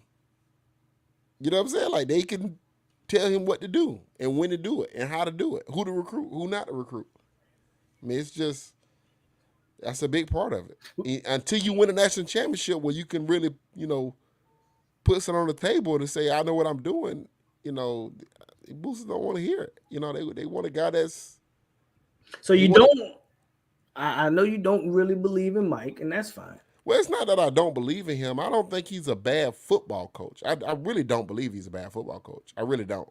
I've said he's a plus play caller. I believe he is. I just don't think he fits I don't think that what you need at Florida State to win a national championship, to be competing for national championships, I don't think he has all of that. I don't really disagree with you. I've even said as much. But Yeah. what I was trying to get to is, how much do you believe in the other Mike? Alford? Yeah. I like Alford. I believe in Alford. I think it's going to be interesting. I think he's going to have some hard decisions coming up in next year. Definitely. He got to navigate us through realignment. He got to navigate us through. Yeah, he's got a lot on his plate coming up in these next few years because college football is changing by the day. Yeah, and I mean he's gonna have to look hard in the mirror at Mike after this season and say, hey man, maybe we got to upgrade the staff. I think that has to happen regardless. I think that's so not too. even that shouldn't even be a question. So that can be kind of tough too, because I think Mike is a pretty loyal guy when it comes to his staff and the guys that he worked with. I get it, but yeah, so I also got a lot of work ahead of him. We got dead weight. Yeah. And I've asked this question many times. Maybe you know the answer to this question because you know people, whatever. I don't know if you have sources, but you know people. I always. What does Chris Thompson do? Well, he is a part of the football program, and I've asked this question a million times. What does Chris Thompson do on this staff? What does he do? He's listed as a tight end coach. He's one of those guys that need to be gone, man. Who you telling? Who you telling? He's one of those guys, man, that needs to be gone. That tight end coach, you should stock a major recruiter there. And instead we have a guy. Just a guy. Yeah. A guy. Yeah, he's a guy. Yeah. Yeah, so they need to make about 3 changes on the staff. It's 3 guys they need to look at hard in the mirror, decide, do these guys need to be here? And who's third? I'm pretty sure the 2. Who's the third? Who you think the 2 is? I think we already talked about 2 of them, Woodson and Thompson. Okay. Who's your third? Who's the third guy you think? Or it's got to be either Shannon or it's got to be Fuller. So one of those guys got to go. Yeah. I don't think Fuller goes. I don't think so either. I don't think Fuller goes. I think you keep Fuller. I think Fuller stays. Yeah, I don't think Fuller goes. Hell, I think Mike not getting. I don't think either. I don't think either one of them really go. Exactly. So and people keep talking about Dugans, but no, I've eased up on Ron. Yeah, I said if he landed now, Hakeem still got to sign. But I said if he got Hakeem, I'd shut up. We'll see. I hope he signs. I do too. I do too. I hope he signs. When a kid says, I'm committed, but I'm gonna keep taking visits. I mean, it is what it is. Yeah. I don't blame him. It's his recruitment. Enjoy your process. Do what you do on the field. I don't think you got too much to worry about. But yeah, that's if you do what you do on the field. Yeah, we'll see. We'll see there. We'll see. Somebody said Coach Yak. What you think? So if it was me, I would be replacing about 4 to 5 guys. If it was me. But this isn't a me thing. You know what I'm saying? Like if it was me, 4 to 5 guys, are you trying to rehaul pretty much the entire staff except for who I would go get me some gunners, man. I would go get me some guys that can recruit, man. I would go get I would have gave Jawan Snyder the offensive coordinator title. He would have had that title just to get him here. Mm. I would have. I think he did. I think I would have fired. I would have fired Yak. Yeah. I would have fired Yak. I would have fired Thompson. I would have fired Dugans. I would have fired Fuller. I would have never promoted Shannon. Why did you promote a quarterback coach that hadn't coached at this level yet? I would never have done that. I would have hired me a gun for that position too. I mean, I would have hired. You know what I'm saying? Like I would have been like aggressively, like, yeah, give me $3 million fucking position coaches. Like, yeah, that's what I need. Yeah. Oh man. So, but that's me though. That's what I would have done because I want to, like I tell everybody, I like to aspire for national championships. That's what I like to aspire for. But if the fan base can be fine with 7 wins, hey, I'm fine with it too. No, I ain't fine with it. I'm just trying to think of the coaches because I'm not calling for nobody. Well, not right now. Okay, look at Yak. Look at Yak for instance. He No, brought but in I'm with you. He brought in Rodney Hill. Yeah. We think Rodney Hill might be a good player. Right. We think that. I think Yak is a pretty good position coach, coaching it. Seems like it. But Running backs are doing pretty but solid. who can't fucking coach the damn running back position, man? Right, right.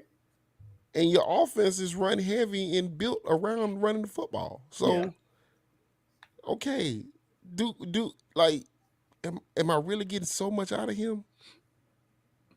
Can I get a plus recruiter right there? I'm with you. Thompson, of course, you need to replace Thompson. Right. Woodson, of course, you need to replace Woodson. Yeah. Then you get into the Fuller and Shannon conversation. Shannon might be great behind the scenes. I think Shannon behind the scenes is great, but on my coaching staff to go take my visits, to go, nah, man, I need a gunner, man. Hell, I would have hired Darren Nicholson from Louisville before I hired Randy Shannon.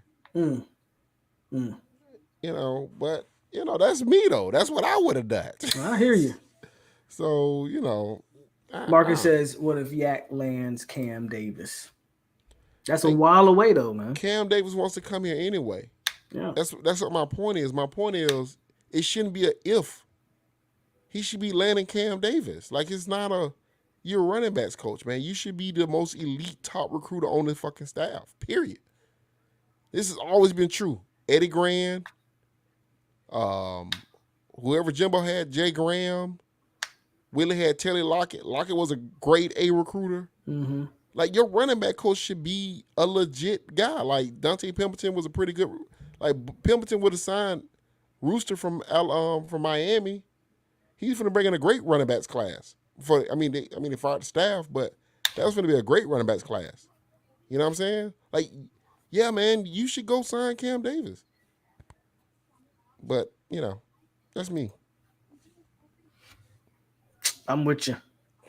I'm with you on Yak. I'm with you on Woods and Thompson, obviously. But low key, I tell you this though, John Papuch has been probably one of our best coaches, man. I've been praising that guy for a hot minute now. Yeah, being honest with you, probably one of the best coaches. Yeah, JP's been doing his thing. If he can keep this DN class intact. Yeah, he's doing work. That's pretty solid. Which is, I remember you had a lot of opinions about Tony Tokars. Has your opinion changed? Actually, I have no opinion about Tony Tokars because I don't know shit about him.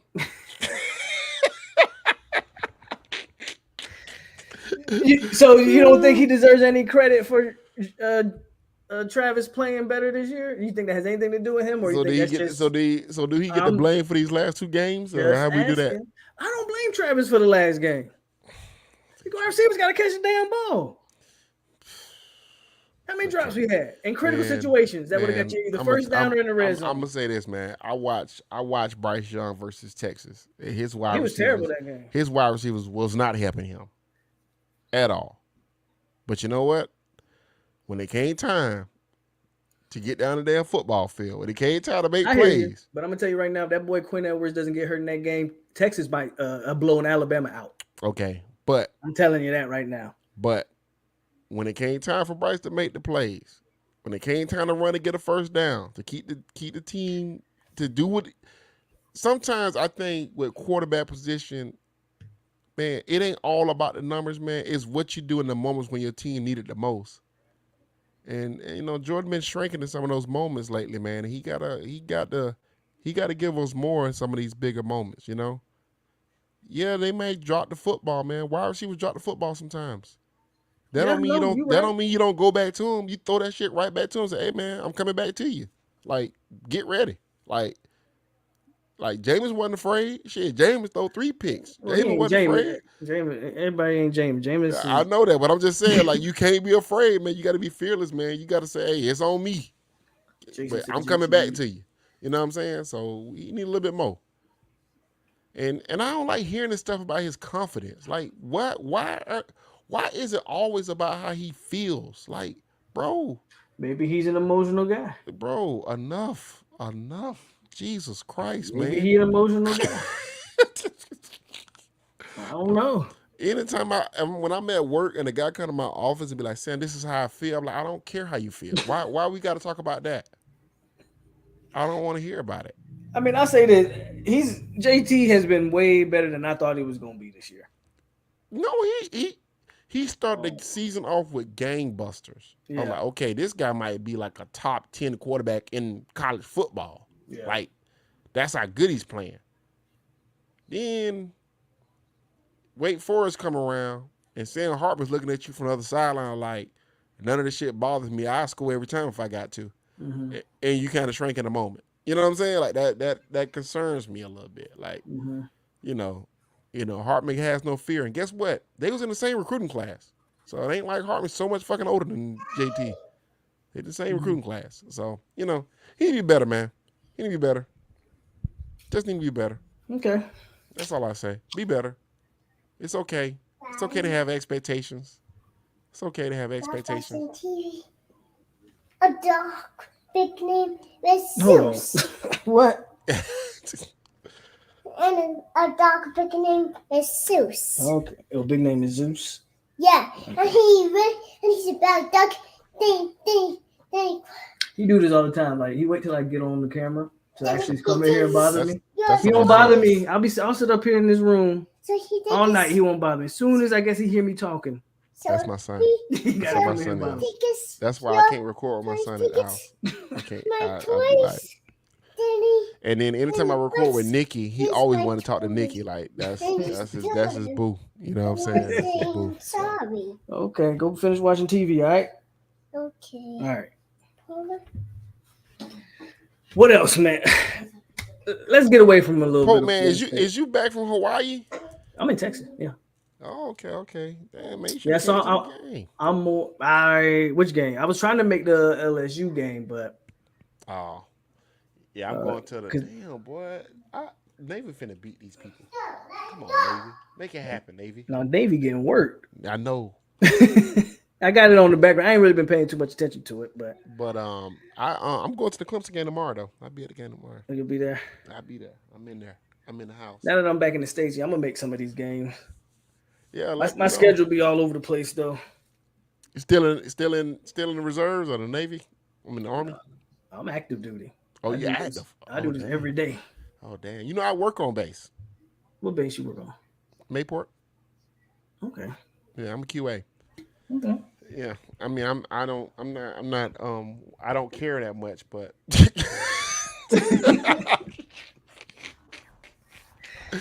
but I am there.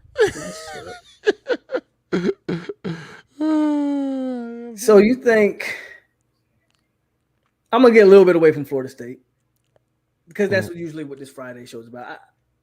What's going on over there down south, man? You think it's just they going through growing pains with a new coach, or is Mario not what we was sold that he was? That's gonna be a tough fix down there, but the good thing that's in Mario's favor is they like him. So they like them and they signed him to $8 million 10 years in Miami. Not buying. So he's gonna have time to get that stuff righted down there. He gonna have all the time in the world.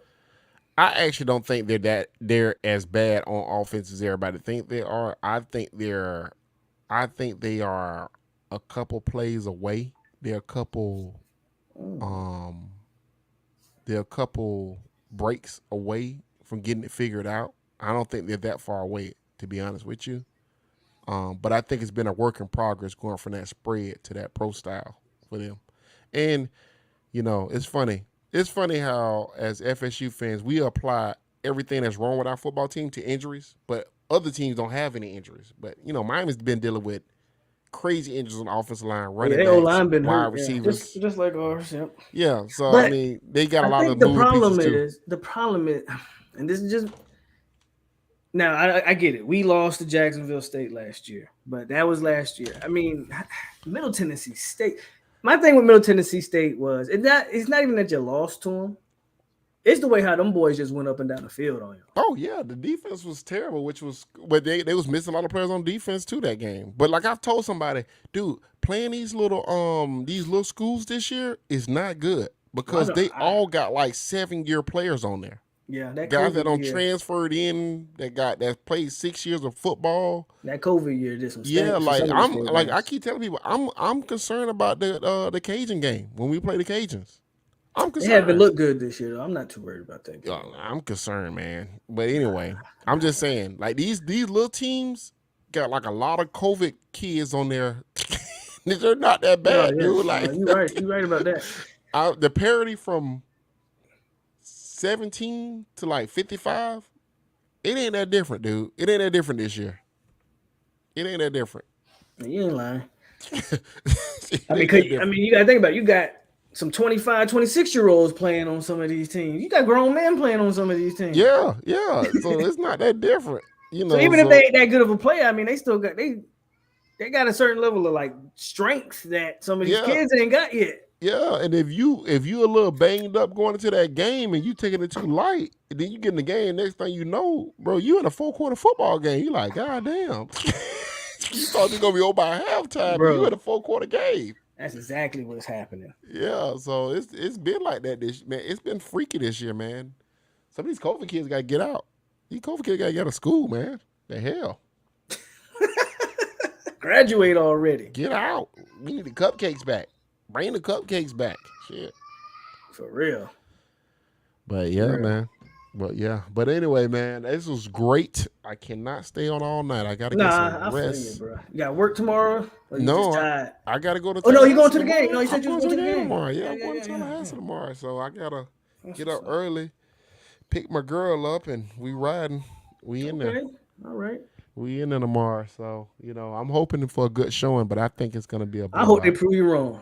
I hope so too. 31-10, you crazy. And then Pop called me on the phone today. Pop like, oh man, you must be tripping. I said, Pop, I love you. I love your son too. But I hope they prove you wrong, and I hope Twitter get on your ass. They gonna do that anyway. That'd be so funny. I be sitting back laughing. I laugh because I'm like, y'all really be letting Sam get to y'all. Dude. And I know Sam just over there laughing about it too. It'd be funny because like the stuff they get mad about, I'd be crazy. Like, I was like, what y'all, hey. I gave a score prediction today. I think I did 31-10. They're like, oh, here you go trolling us again. I'm like, they're the number 4, they're the number 5, number 4 team in the country, dude. We just lost back-to-back games. Do you think it's crazy that number 4, number 5 team in the country could come in here and beat us by 20 points? And the thing is, you probably genuinely believe that. But because of the way you tweet, people take it like people think you just hate Mike Norvell and you're not a real Florida State fan. You hate him so much. Him so much. I be like, yo, man, y'all need to That's pure entertainment. That's the only reason I'm even still on Twitter, because it's pure entertainment. Dude, but I had to take a step back because I had to realize, I'm like, you know what, man, these people don't know me, and you have to remember that. You have to remember that. And for me, when it comes to Florida State football and all this other stuff, is like, I don't feel like I'm an authority. I don't feel like I have any authority over what goes on at Florida State. I don't feel like I'm a know-it-all when it comes to Florida State. So when I'm tweeting or whatever my thoughts on football, Florida State or whatever, I don't take it as serious as everybody else takes it. You know what I'm saying? Like, so it's not that personal to me. But then I have to realize, some people went to Florida State, and this shit really, like, upsets their day. Like, Florida State lose, they can't sleep at night. You know what I'm saying? Like, for me... No, I'm not. I love it. I'm going to talk about the game because I like watching the game. I love Florida State, but I've never lost no sleep. I'm not going to lose. Well, I'm saying, but some people fandom runs deep. And I have to realize that, you know what, man, some of y'all fandom is a little deeper than my fandom. You know what I'm saying? Like, and I'm okay with that. I'm okay with saying you're a bigger fan than I am, and I'm good with that now. But it used to be kind of weird to me. I'm like, damn, why is this dude in my fucking mentions? I love it. I love my kid. Like, like, what are we doing? Like, I love it because it's funny. I be like, they getting on them today. Yeah, it's crazy because the people that have been following me, like, back when I first started on Twitter, some of them disagree with my takes too, but we've been on Twitter together for so long that they know me. Like, they know my tweets. Like, they know how they know, like, if the team sucks, Sam's going to be, like, venting every day on the app. Like, it's like the Jaguar Twitter. They hate me too. Jazz Twitter hate me too. Like, if the team lose, prepare yourself on Monday morning. It's going down. I'm getting all the tweets off Monday morning. I got some shit I got to get off my chest. I think I saw you shoot some tweets at Trevor Lawrence. Yeah, bro. You about done with Trevor Lawrence, ain't you? And I like Trevor. I like Trevor, man. But hey, man, stop fumbling the damn football. You about done with Trevor. Yeah. Stop fumbling the football. Okay, that's never happened in this century. No quarterback has fumbled that many times in this century. Okay, stop telling me he's young. Stop fumbling the football. Like, that shit pissed me off. And I'm gonna tell y'all something else. Since we just talking about shit I like to vent about, fucking Cam Akers. He's a fucking trash can, and not a pretty shiny one either. He ain't playing well this year. He's a black, dented up, ran over on the curve, plastic trash can. Don't do Cam like that. But he ain't playing terrible. well. He's not playing terrible. Well. He's on my fantasy team. He's fucking horrible. That's why you hate him. Shit's personal. Well, you get. And when he does run for 100 yards, he at least fumbles the football twice. He can't help himself. It's fucking terrible. Guys on that fantasy team, boy, and people be. It changes everything. It changes everything. And this people always come out and mention, Sam, he just started playing running back like 4 years ago. Well, yippee fucking do. He's a fucking professional now. Let's hold on to the football. Let's cut into the right hole and let's get 5 yards. Like, how hard is this? Like, right. Goddamn, Cam Akers. Oh my God, Sam. They're not using him right. They're not using a running back right. The only excuse I would make for Cam is maybe that Achilles changed his way of Dude, maybe that changed. He was bad before that Achilles injury. He's bad after that. Don't do him like that. He was bad. He's bad. He's bad. Sam, they're not using him right. He's a fucking running back. How the fuck else do you use a running back? The whole team kind of suffered from that Super Bowl, though. I mean, Jalen ain't been too hot this year either. Okay. I think there's a little bit of that. Jalen's still a top 4, top 5 cornerback. I mean, Jalen's still Jalen Ramsey. Have Cam Akers ever been a top 25 running back? No. He's fucking horrible. Man, just send him to the waiver wire in your fantasy league and get. Oh, I cut him last week. You cut him last week. I cut him. It was the best thing for my mental health. I've been sky high. I've been feeling much better about myself since then. But he's fucking terrible. I don't want to hear anything else about Cam Akers and Sip Boy this and Sip Boy that. Cam Akers, Jerry Jones, terrible motherfucking players. Bro, I don't even talk about number 7. Exactly. Sam, that guy. Sam, they don't use him right. The offensive genius at the Rams don't use him right.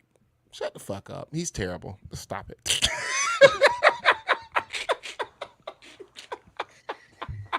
Oh, man. The offensive genius who gets free agent running backs to rush for 100 yards can't use the super talented, overproductive 5-star running back Cam Akers the right way. No, he is using them right. He's fucking terrible. Okay. I can't vouch for Cam. That's my TED talk. That's my TED talk on Cam Akers. I can't even debate you. Dude, I had him the first 4 weeks. 25 yards, 35 yards, 55 yards, 35 yards. I can't do nothing for you, The fuck Cam. is that, dude? They killing you. And I like you, Cam, but man, they killing you. Right Sam on you right now. He's probably a great father. He's a terrible fucking running back, though.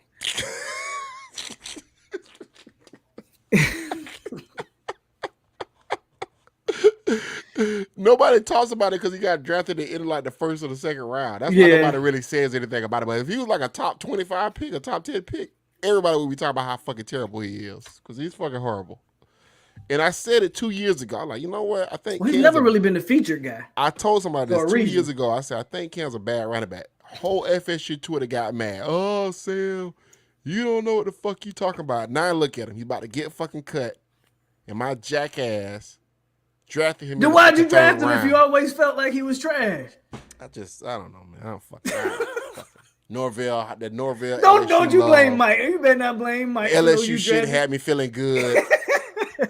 Thought I had something. He done blame Mike for him drafting Cam Akers, boy. Thought I had something. I'm like, look at it. I like the nose run. Their nose are coming back. We're back. Sam, you can believe again. Let me start drafting all these former Florida State players. Give me draft Cam Akers in the 3rd round like a dumbest shit I've ever done. Dumbest shit I've ever done. So, anyway. All right. That I lets didn't you want know. to keep you up too late, bro. That lets you know I don't know what the fuck I'm doing. And drafted Kyle Pitts in the second round, which is you drafted Pitts. Yeah, because I really thought they had no other weapons. I was like, they gotta throw him the fucking football, so he got to get the ball. Yeah, he's terrible. Yeah. I'm starting to think this is your draft strategy might need to be yeah, it's me. Reevaluated. It's me. It's me. And I told Cam Akers that when I cut his ass. I said, it's me. I drafted it's not you. It's me. Yeah. I drafted you. That's on me. But let's get rid of let's be done with this. Like, you move on. Somebody else can pick you up and you can go get him 5 points and shit,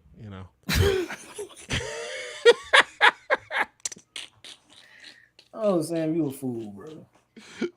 Well, yeah, man. I appreciate you, man. Let me come through, man. Absolutely. Like you said, we need to do like the round table, man. Yeah, let's get together, man. Get smoke. We'll get smoke and we'll all do a round table. I don't know what pod we'll put it on, but we'll put it on one of these pods. I'll jump on y'all's. Y'all ain't got to come on here. I'll jump on y'all channel. Oh, I just put a notification out and I'll have everybody come over to your channel. Yeah, get you to that 1,000 real quick. I do need to get to that 1,000 for real because I'm at 800 now. I'm almost there. Oh yeah, we'll get you to that 1,000 quick. Yeah. So we'll do that, man. Let's do it because Smoke was great last week. Everybody. Smoke is a fool. Yeah. Smoke crazy. Smoke was awesome, man. Hey, this is true. Boxer Monster, you're right. I'm a terrible draft evaluator. Absolutely correct. You know why? Because I tried to draft a Noel. Don't do that. Don't do that. All right, man. All right, bro. All right, bro. You have a good night. Yo. Shout out to Sam, y'all. Came on here and said what he said. See, that's what I like. You come on, man, and you can have conversations, bro, and you can sometimes you just agree to disagree. But Sam is great. That's why I've always supported Listen Up Podcast. Him and his co-host Brandon. But Sam really would be like the driving force behind Listen Up, especially that Twitter page. But he do most of his damage from his own Twitter page. But I love it when he tweets because I already know they finna come and get on his ass. I just wait every day for Sam to drop some controversial tweet because I already know what's happening. But I'm still feeling good, you guys. We still got 56 people, man. Juerg prided himself on them quarterback evals. So, Juerg wasn't high on Pitts. He prided himself on them quarterback evaluations. What else, man? What else we got? I saw somebody ask a question. Let me go up to it. We was too busy talking about football. Somebody asked a boxing question. I think the question was who I got, Haney or Kambosos. I don't even think that should really even be. Let me try to find the question to make sure I read it right.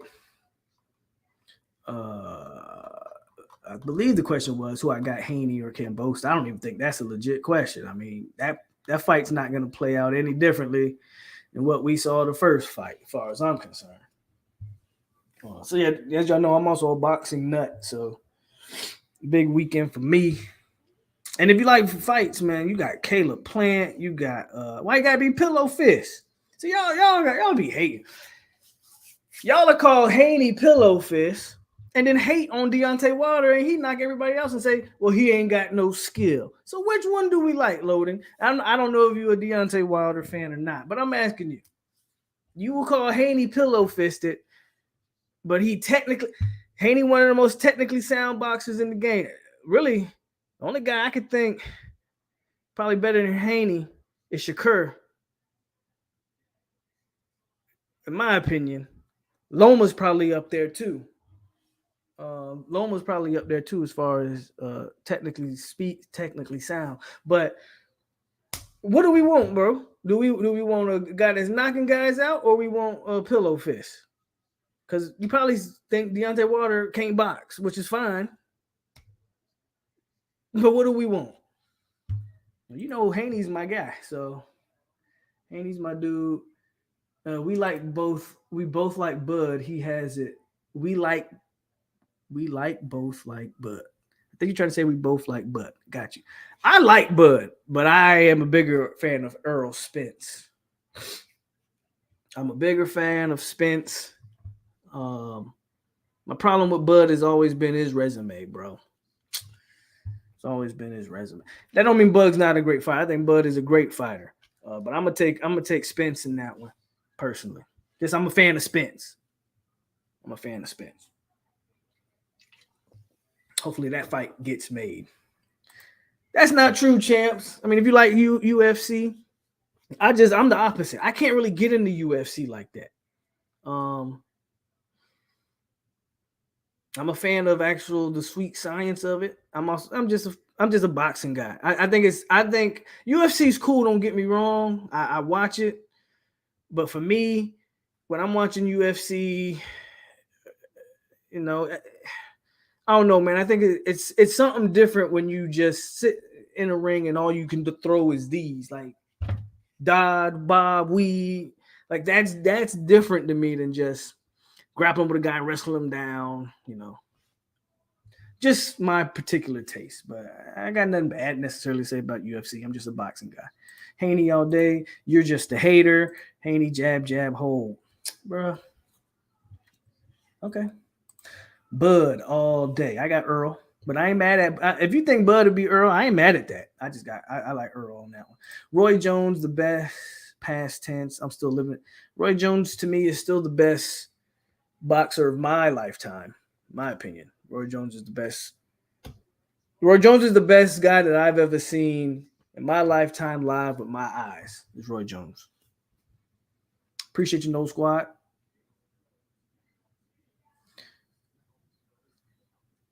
So Mickey and Ugas are great. Well, Ugas held the belt. Sean Porter held the belt. Kell Brook held the belt. Must I continue? Danny. I'm just saying. Now, let me ask you the same question. Who has Bud fought at welterweight? Who's Bud fought at welterweight? He's fought Sean, and then Sean retired after the fight. He shot Kell Brook, who we already knew was damaged goods. So he basically fought everybody that Earl had already beaten. So I'm just asking the question, because those are the biggest fights that Bud's had at welterweight. And remember, Mikey Garcia called Earl out. It wasn't the other way around.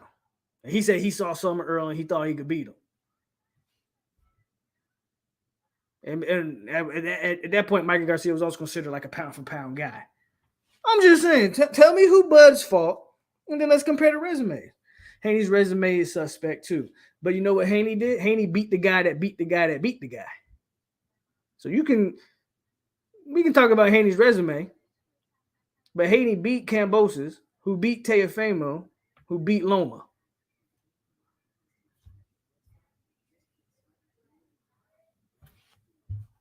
Bro, how you get 3 belts and you ain't fought nobody? Come on. So who in the welterweight division would you like to see Earl Spence fight besides Bud Crawford? Who was there for him? Boots is the future, bro. To be real with you, Boots might be the best welterweight in the game.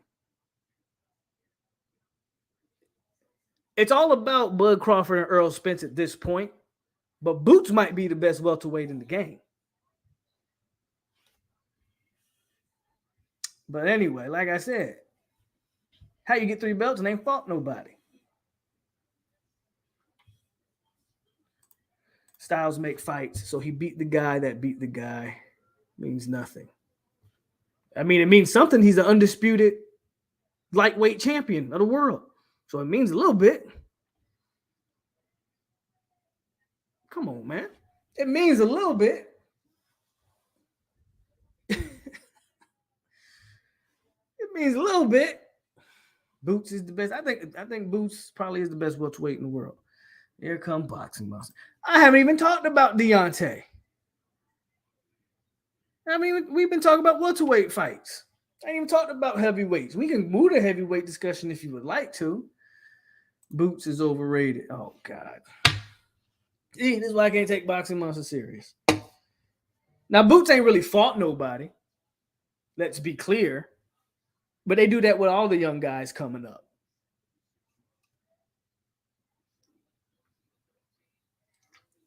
They do that with all the young guys coming up. Who do you want Boots to fight? Because the top two guys are kind of here. Kambosos is a bum.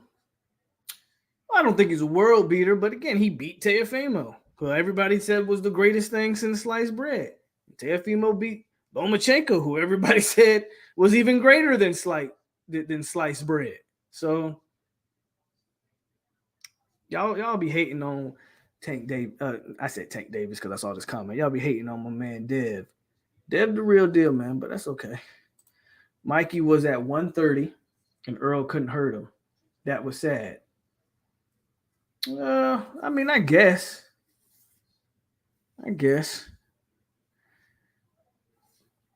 Tank a bad boy. See, that 130, that 135 division. Not one. Yeah, same division Dev in. But Tank and Ryan Garcia. I think Tank is another guy who ain't really fought nobody, like if we're being honest. And I like Tank for the most part. He's an exciting fighter to watch. But Tank ain't fought nobody either.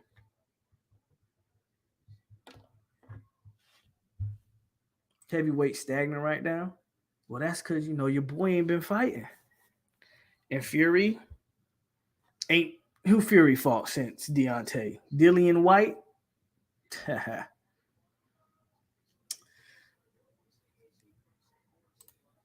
I don't necessarily disagree. The only reason I caution on calling Tank a hype job because I see the talent when I watch Tank. I just want to actually see him fight somebody. Let me see you fight somebody first.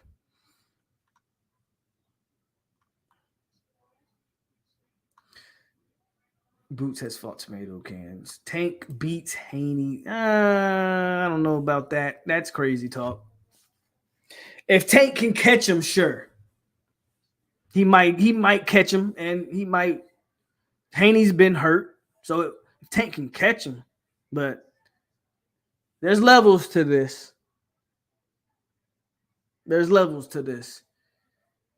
Do I think Floyd is holding Tank back from big fights? I think Tank is as much to blame as Floyd. You can't just blame Floyd Mayweather. Tank understands because of his attachment to Floyd, Tank understands he can sell and get a lot of money, and he really don't have to fight anybody because of his attachment to Mayweather. At a certain point, I just want to see Tank fight somebody before I go hype job or whatever. Because I like Tank. Tank is interesting to watch. He's exciting to watch. He does have skills, but Tank need to fight somebody. 135, too loaded for Tank not to have fought nobody to this point. And let me tell you something right now. Ryan Garcia is not who he need to fight because he's knocking Ryan Garcia out. That fight, that probably would be the best fight for Tank because that's how they move. That fight would generate a lot of money because they both hype jobs. Ryan Garcia and Tank are both hype jobs.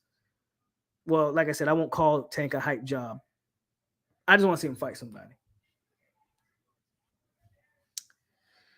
Tank hasn't fought anyone. He talking that Floyd route, but Floyd had don't do Floyd like that. Y'all forget there's two versions of Floyd Mayweather. There's Pretty Boy Floyd, and then there's Floyd Money Mayweather. Pretty Boy Floyd put in work. Pretty Boy Floyd fought everybody. Floyd Mayweather still fought some guys, but he picked and chose, and he moved in a strategic way. But he worked his way up to that. Pretty Boy Floyd was fighting everybody. Kambosos would be Tank's toughest opponent. Kambosos, exactly, Boxing Monster. I wholeheartedly agree. Kambosos would be Tank's toughest opponent up until this point if Tank was to fight Kambosos. I think Tank would knock him out. But hell, at least fight, give me something like that. Nah, Tank don't definitely beat no Haney. Y'all just haters. Who has Haney fought that beat the guy means nothing. Teo was hurt. Kambosos is trying. Teo wasn't hurt. Loading. If you believe Teo was hurt, I don't even want to talk boxing with you no more. I don't even want to talk. That was an excuse because that man got beat. Teo was hurt. It's funny how guys all of a sudden be hurt after getting beat. Teo wasn't hurt, man. Stop it. You stop it.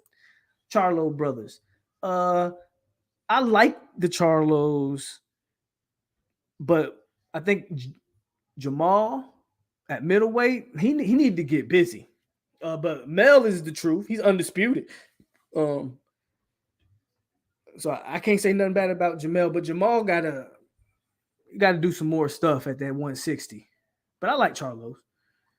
Boxing says Big Charlo is Hello Kitty, Little Charlo straight. Pitbull Cruz would drop Kambosos. Maybe. Yep, very few, if any, other fighting everybody these days. It's all politics, but boxing's always been about the politics. Here come the sites, y'all. So if y'all want to go hit the live sex chats tonight, there you go. Yeah, Ryan Garcia is definitely overrated. You talk about a guy who has fought absolutely no. You talk about a guy who's fought nobody. Ryan Damn Garcia.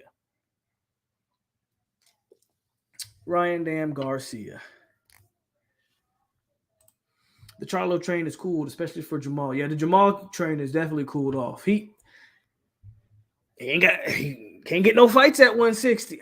My problem with Big Charlo is why you so invested in Canelo. Canelo not gonna fight you, bro. Matter of fact, I don't think Canelo fights at 160 ever again. Canelo's gonna be at 168 for the foreseeable future. He might jump back into 175 for a Bivol rematch or something. I'm not even sure Canelo does that because Bivol put that work on him. And when you start talking about the higher echelon 175 pounders like Better Biev and Bivol, I don't think Canelo want any of those problems. He probably just sticks at 168 where that's his division. I don't really see anybody in 168 that can beat him. And Benavidez, I don't believe can beat Canelo. And I'm just telling y'all like it is. And I don't think Canelo ever goes back to 160. So again, don't blame Al Heyman for the fighter, bro. The fighter's got to make these fights. Haney versus Shakur at 135. Look, I'm a Haney guy, but that Shakur Stevenson is something different. I think Shakur Stevenson might be the best pound-for-pound fighter in the world. About football, what the hell happened? Man, Ed, don't ask me about no Dustin Hill. That means y'all must be ready for me to get off. If y'all ready for me to get off, just say, hey, Poe, we tired.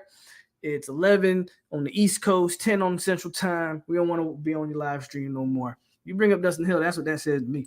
Charlo better stay away from Canelo. His fights be rigged. Again, unless you telling me Jamal going to move up to 168, I don't think that fight ever happens.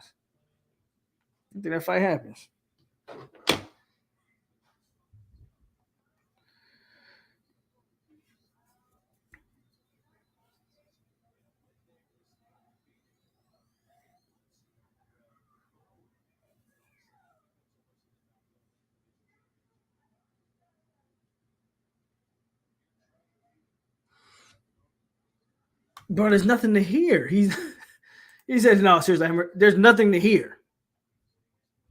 Dustin Hill ain't never going to put on no, you good. I'm just saying, Dustin Hill ain't never going to put on an FSU uniform. What has it been, 2 years? It's just not going to happen. There's no. You might be asking the genuine question, Ed. But the whole theme of that be over here is once people start bringing up Dustin Hill, that means it's time to wrap it up. Well, if you allow the promoters to do it,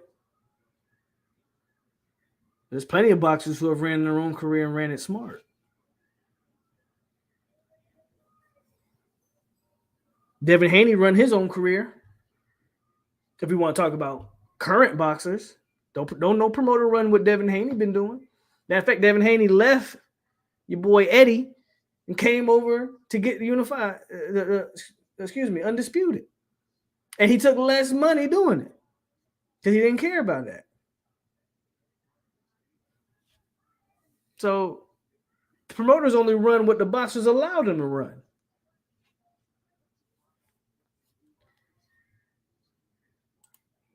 Him moving up in weight, I mean, we'll see what happens with Shakur. You say Shakur is a weight bully. Man, come on, bro. You can't watch Shakur and tell me that dude ain't. I just named somebody that picks their fights. Is he even going to play college football? I don't think Dustin Hill ever. I don't think so. No, I don't think he does. Again, think about it. He's 2 years removed from high school already. So he's at least 20 years old. He has eligibility, but at this point,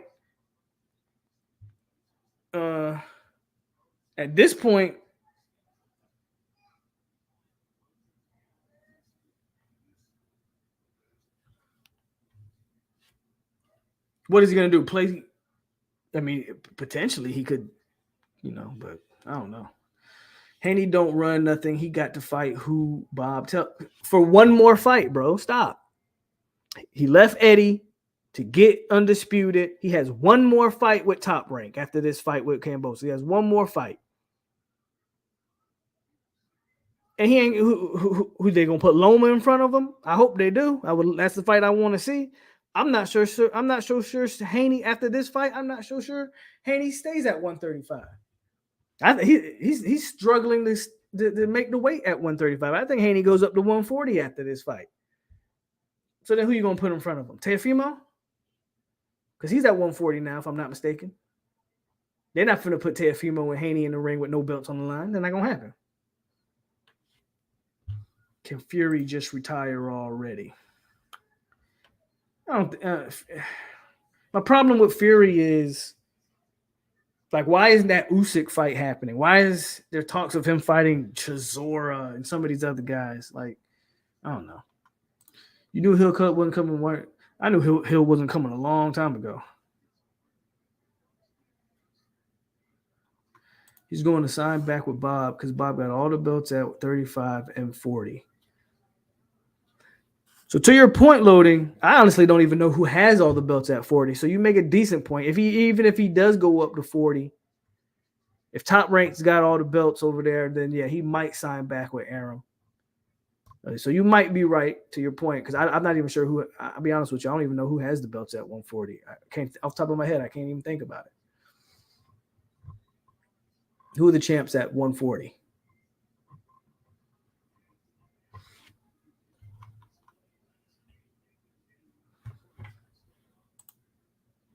Hit the like button, guys. I'm glad y'all still in here kicking it with me as we talk a little bit boxing. Winston Wright play? Probably not. I don't think so, bro. I think they might just let Winston Wright sit out for the rest of the year. Maybe get a medical red shirt to keep them 2 years of eligibility. And or maybe not. Maybe he even don't play this year, and then he just come next year and put it all on the line and try to go pro after that. But I'm not so sure when. I don't know if Clemson's the game, right? Winston Wright comes back, and then if he doesn't come back for Clemson, at that point, what is the point of even playing the rest of the year?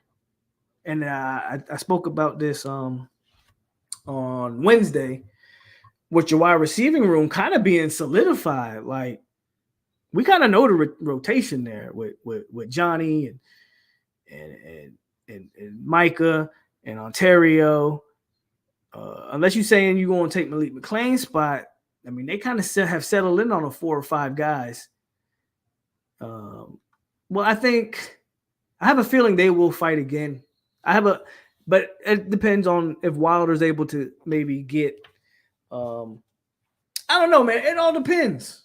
It all depends on if Wilder's able to maybe get a Usyk fight, and Usyk claims he wants that fight. So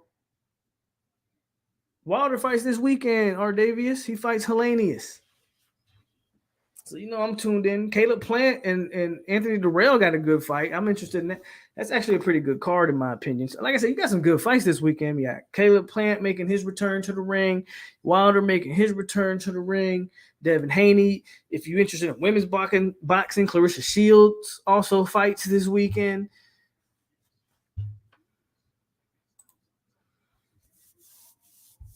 I don't know if we see too much of Spann. The fact that Spann hasn't really been getting as much playing time, like Spann started off the season hot, let's get it, and then it just like he's cooled down. So I don't know what the deal is there. So I wouldn't expect Spann to all of a sudden, I'm interested to see how they implement Ja'Kai Douglas, if I'm being honest with you. So, Paul, what position do you see needing portal guys? That's a good question. If we want to jump ahead to next year, so D tackle's got to be addressed in the portal, in my opinion, because you're going to lose a Fabian. Well, Fabian actually has more eligibility. Coop has no more eligibility. So Fabian would, especially after being hurt for a few, like it looks like he's probably going to sit out this game. So depending on what Fabian does for the rest of the year, if he only plays in 4 or 5 games, Fabian might as well come back. So D tackle for me, just D line in general. Always boost your trenches. So for me, D line, definitely go after some more DNs, D tackles, just if nothing else for depth. But they've had a good track record, man, of these DNs the past couple of years. So the top DN that hits the portal this offseason, if I'm Florida State, I go at them. Again, D tackle. If Jordan Travis leaves and they don't recruit a quarterback, you have to go in the portal for QB. That has to happen. I would still take an O-liner. I would probably take a few O-linemen. I would probably take 3 O-linemen. Even though you're recruiting the position well, they're still extremely young. You're losing. There's a chance Robert Scott goes pro. You're going to be losing, obviously, Dylan Gibbons, Demetri Emmanuel, Turrentine. You need to upgrade, obviously, over Washington and possibly Maurice Smith. Yes, you have the guys yes, you have a Lloyd Willis and an Estes, who I do think will be valid players next year. Hell, I could argue that they're valid players this year. They just have guys. They just are still easing those guys in. I would probably still take another 3 O-linemen, definitely a true tackle and maybe a couple interior guys. I'm trying to think. I think your wide receiver room's good, especially if you continue to recruit it the way it's been. I would look for maybe a top tier corner in the portal if you can find one. Me and Sam kind of discussed that DB room. It's been lackluster this year, I think. So yeah, maybe take a top DB if you can find one. That's probably about it. Maybe, and hell, at this point, a kicker. With all the drops we had last week from our receivers, I expect to see more of Spann, Portier, and others. Don't call me a bad guy, but I'm happy to see Coop leaving. Nothing grinds my gears more than seniors that can't dominate. Marcus says he wants a tight end out the portal. We need a Timmy Jernigan type of player. I'm ready to see JT leave also. He don't have that kill a mosquito with the axe mentality. Bro, you need a whole axe to kill a mosquito. But I hear you, Zo. Yeah, 3 cards tomorrow, man. So Caleb Plant's fighting on Wilder's card. Like I said, Clarissa Shields, if you're interested in women's boxing, and Devin Haney and Cambosis. I think not Gary Russell, but his brother, Antoine Russell, is also fighting on the Devin Haney card. He's just a hater, bro. But yes, I'll be watching all of them. What else? What other questions we got? The portal's going to be interesting. This effort, regardless of how this season finishes, and I expect our season to finish on a fairly positive. I still think we get to the 8 wins, even if you lose tomorrow. And I know people will, after losing straight, believe me, I'm gonna be pissed. But even if you lose tomorrow, I still think you can get to the 8. But the offseason is going to be so pivotal for Florida State because I know Sam thinks Verse is gone. I think Verse comes back. I think Verse comes back next year. Now Patrick Payton's a year better, so you might have the best defensive end tandem in ACC play next year. Like, that's very possible. Patrick Payton being a year bigger, stronger, faster, and Verse obviously being the freak of nature that he is. Yes, Adrian. I'm just tired. Okay, go lay down. But it's stuck in my room. Well, go lay down in my room. First. Okay, give me a minute. I'll come. What was I saying? So yeah, the defensive end room is going to be crucial. Again, at the offseason, if you can add to those pieces, like Johnny Wilson is going to be a year better. You'll be getting Winston right back. Micah Pittman probably comes back. So offensively, like your receiver group is not only going to be a year better, but now you're going to also influx a ton of talent into your receiver room. It's going to be real critical to see what they do. Go cut the light on. It's going to be real critical to what they do quarterback-wise. Does Jordan Travis come back another year? Do they move on and go after a portal guy? Is Duffy going to be ready next year? Probably not. I mean, is Tate Rodemaker still an option? So you got to address quarterback. But I think everything around the quarterback is going to be improved next year, man, from O-line to receivers. Running back room still going to be sure. I mean, you get Keziah home, like running back room should be loaded. Quarterback's going to be the pivotal position on that offense. Defensively, it always starts up front. Linebacker is going to be extremely interesting because I think Bethune and Deloach could potentially go to the NFL this year. Hopefully they both come back, but it's very possible they try their hand in the league as redshirt juniors.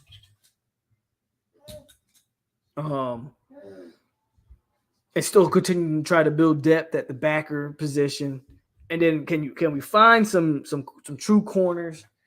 So all of that, man, is legit reason to maybe have some optimism and again that and to figure out what happened, or to figure out, how good can this team be? So yeah, man. Our DBs play decent. They haven't made splash plays. Our pass defense is number 1 in ACC.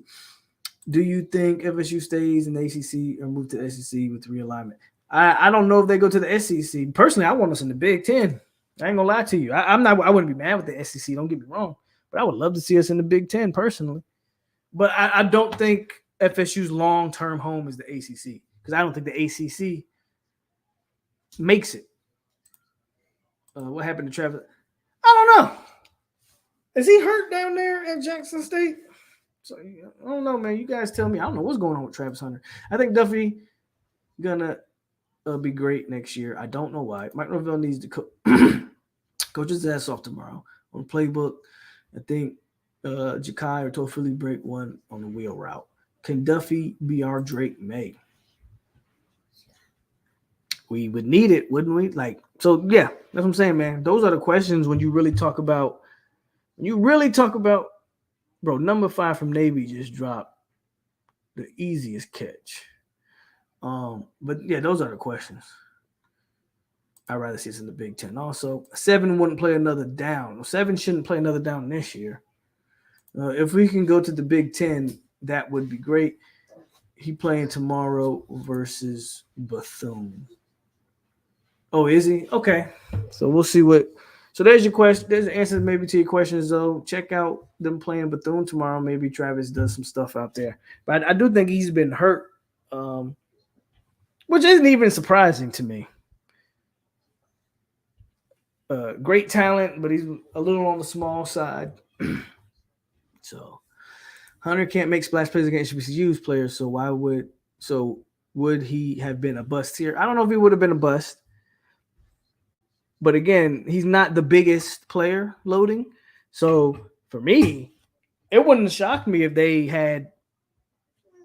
It wouldn't have shocked me if they had maybe tried to redshirt him. I mean, you can be as talented as you want, man, but you gotta you got to be able to compete physically as well. Rodney Hill under. I don't think Rodney Hill gets much burn tomorrow, Bradley. If I'm being honest with you, even if Trayshawn Ward doesn't play, I think you get a heavy dose of Benson and LT. SEC and Big Ten pay just about the same. The difference is the Big Ten makes a big difference in other school, and Big Ten makes a big difference in other school resources. I think the big difference for me, and I hear what you're saying. For me, the Big Ten is becoming a more national. The reason why I would like to be in the Big Ten, just national wise, I mean, look at what the Big Ten's adding. They're adding the West Coast. Okay, so the Big Ten right now it has the two biggest markets in America. They have LA and New York already locked up. So for me, why not get Florida involved in that if I'm the Big Ten, and just reach every corner of the country? So that's why I'm more interested in the Big Ten, while the SEC has completely kind of stuck to one region. And granted, that's a great region for football, the South, as we know, where college football is king. But just the games are very interesting for the Big Ten. Seeing Florida State playing some of these guys. All right, Marcus Lewis, appreciate you. So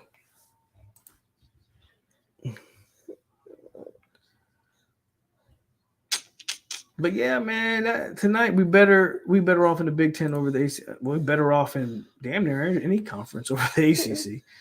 All my running plays would be off center or guard, no counter plays because they take too long to develop against Clemson, and FSU doesn't do well in the cold though. I wouldn't worry about that, man. Football players got to play. And I think this brings me to another point, maybe my last point. I think the Big Ten is going to be so, again, widespread. I don't think it's going to be like, I think the Big Ten would be so big that it'd just be regionally.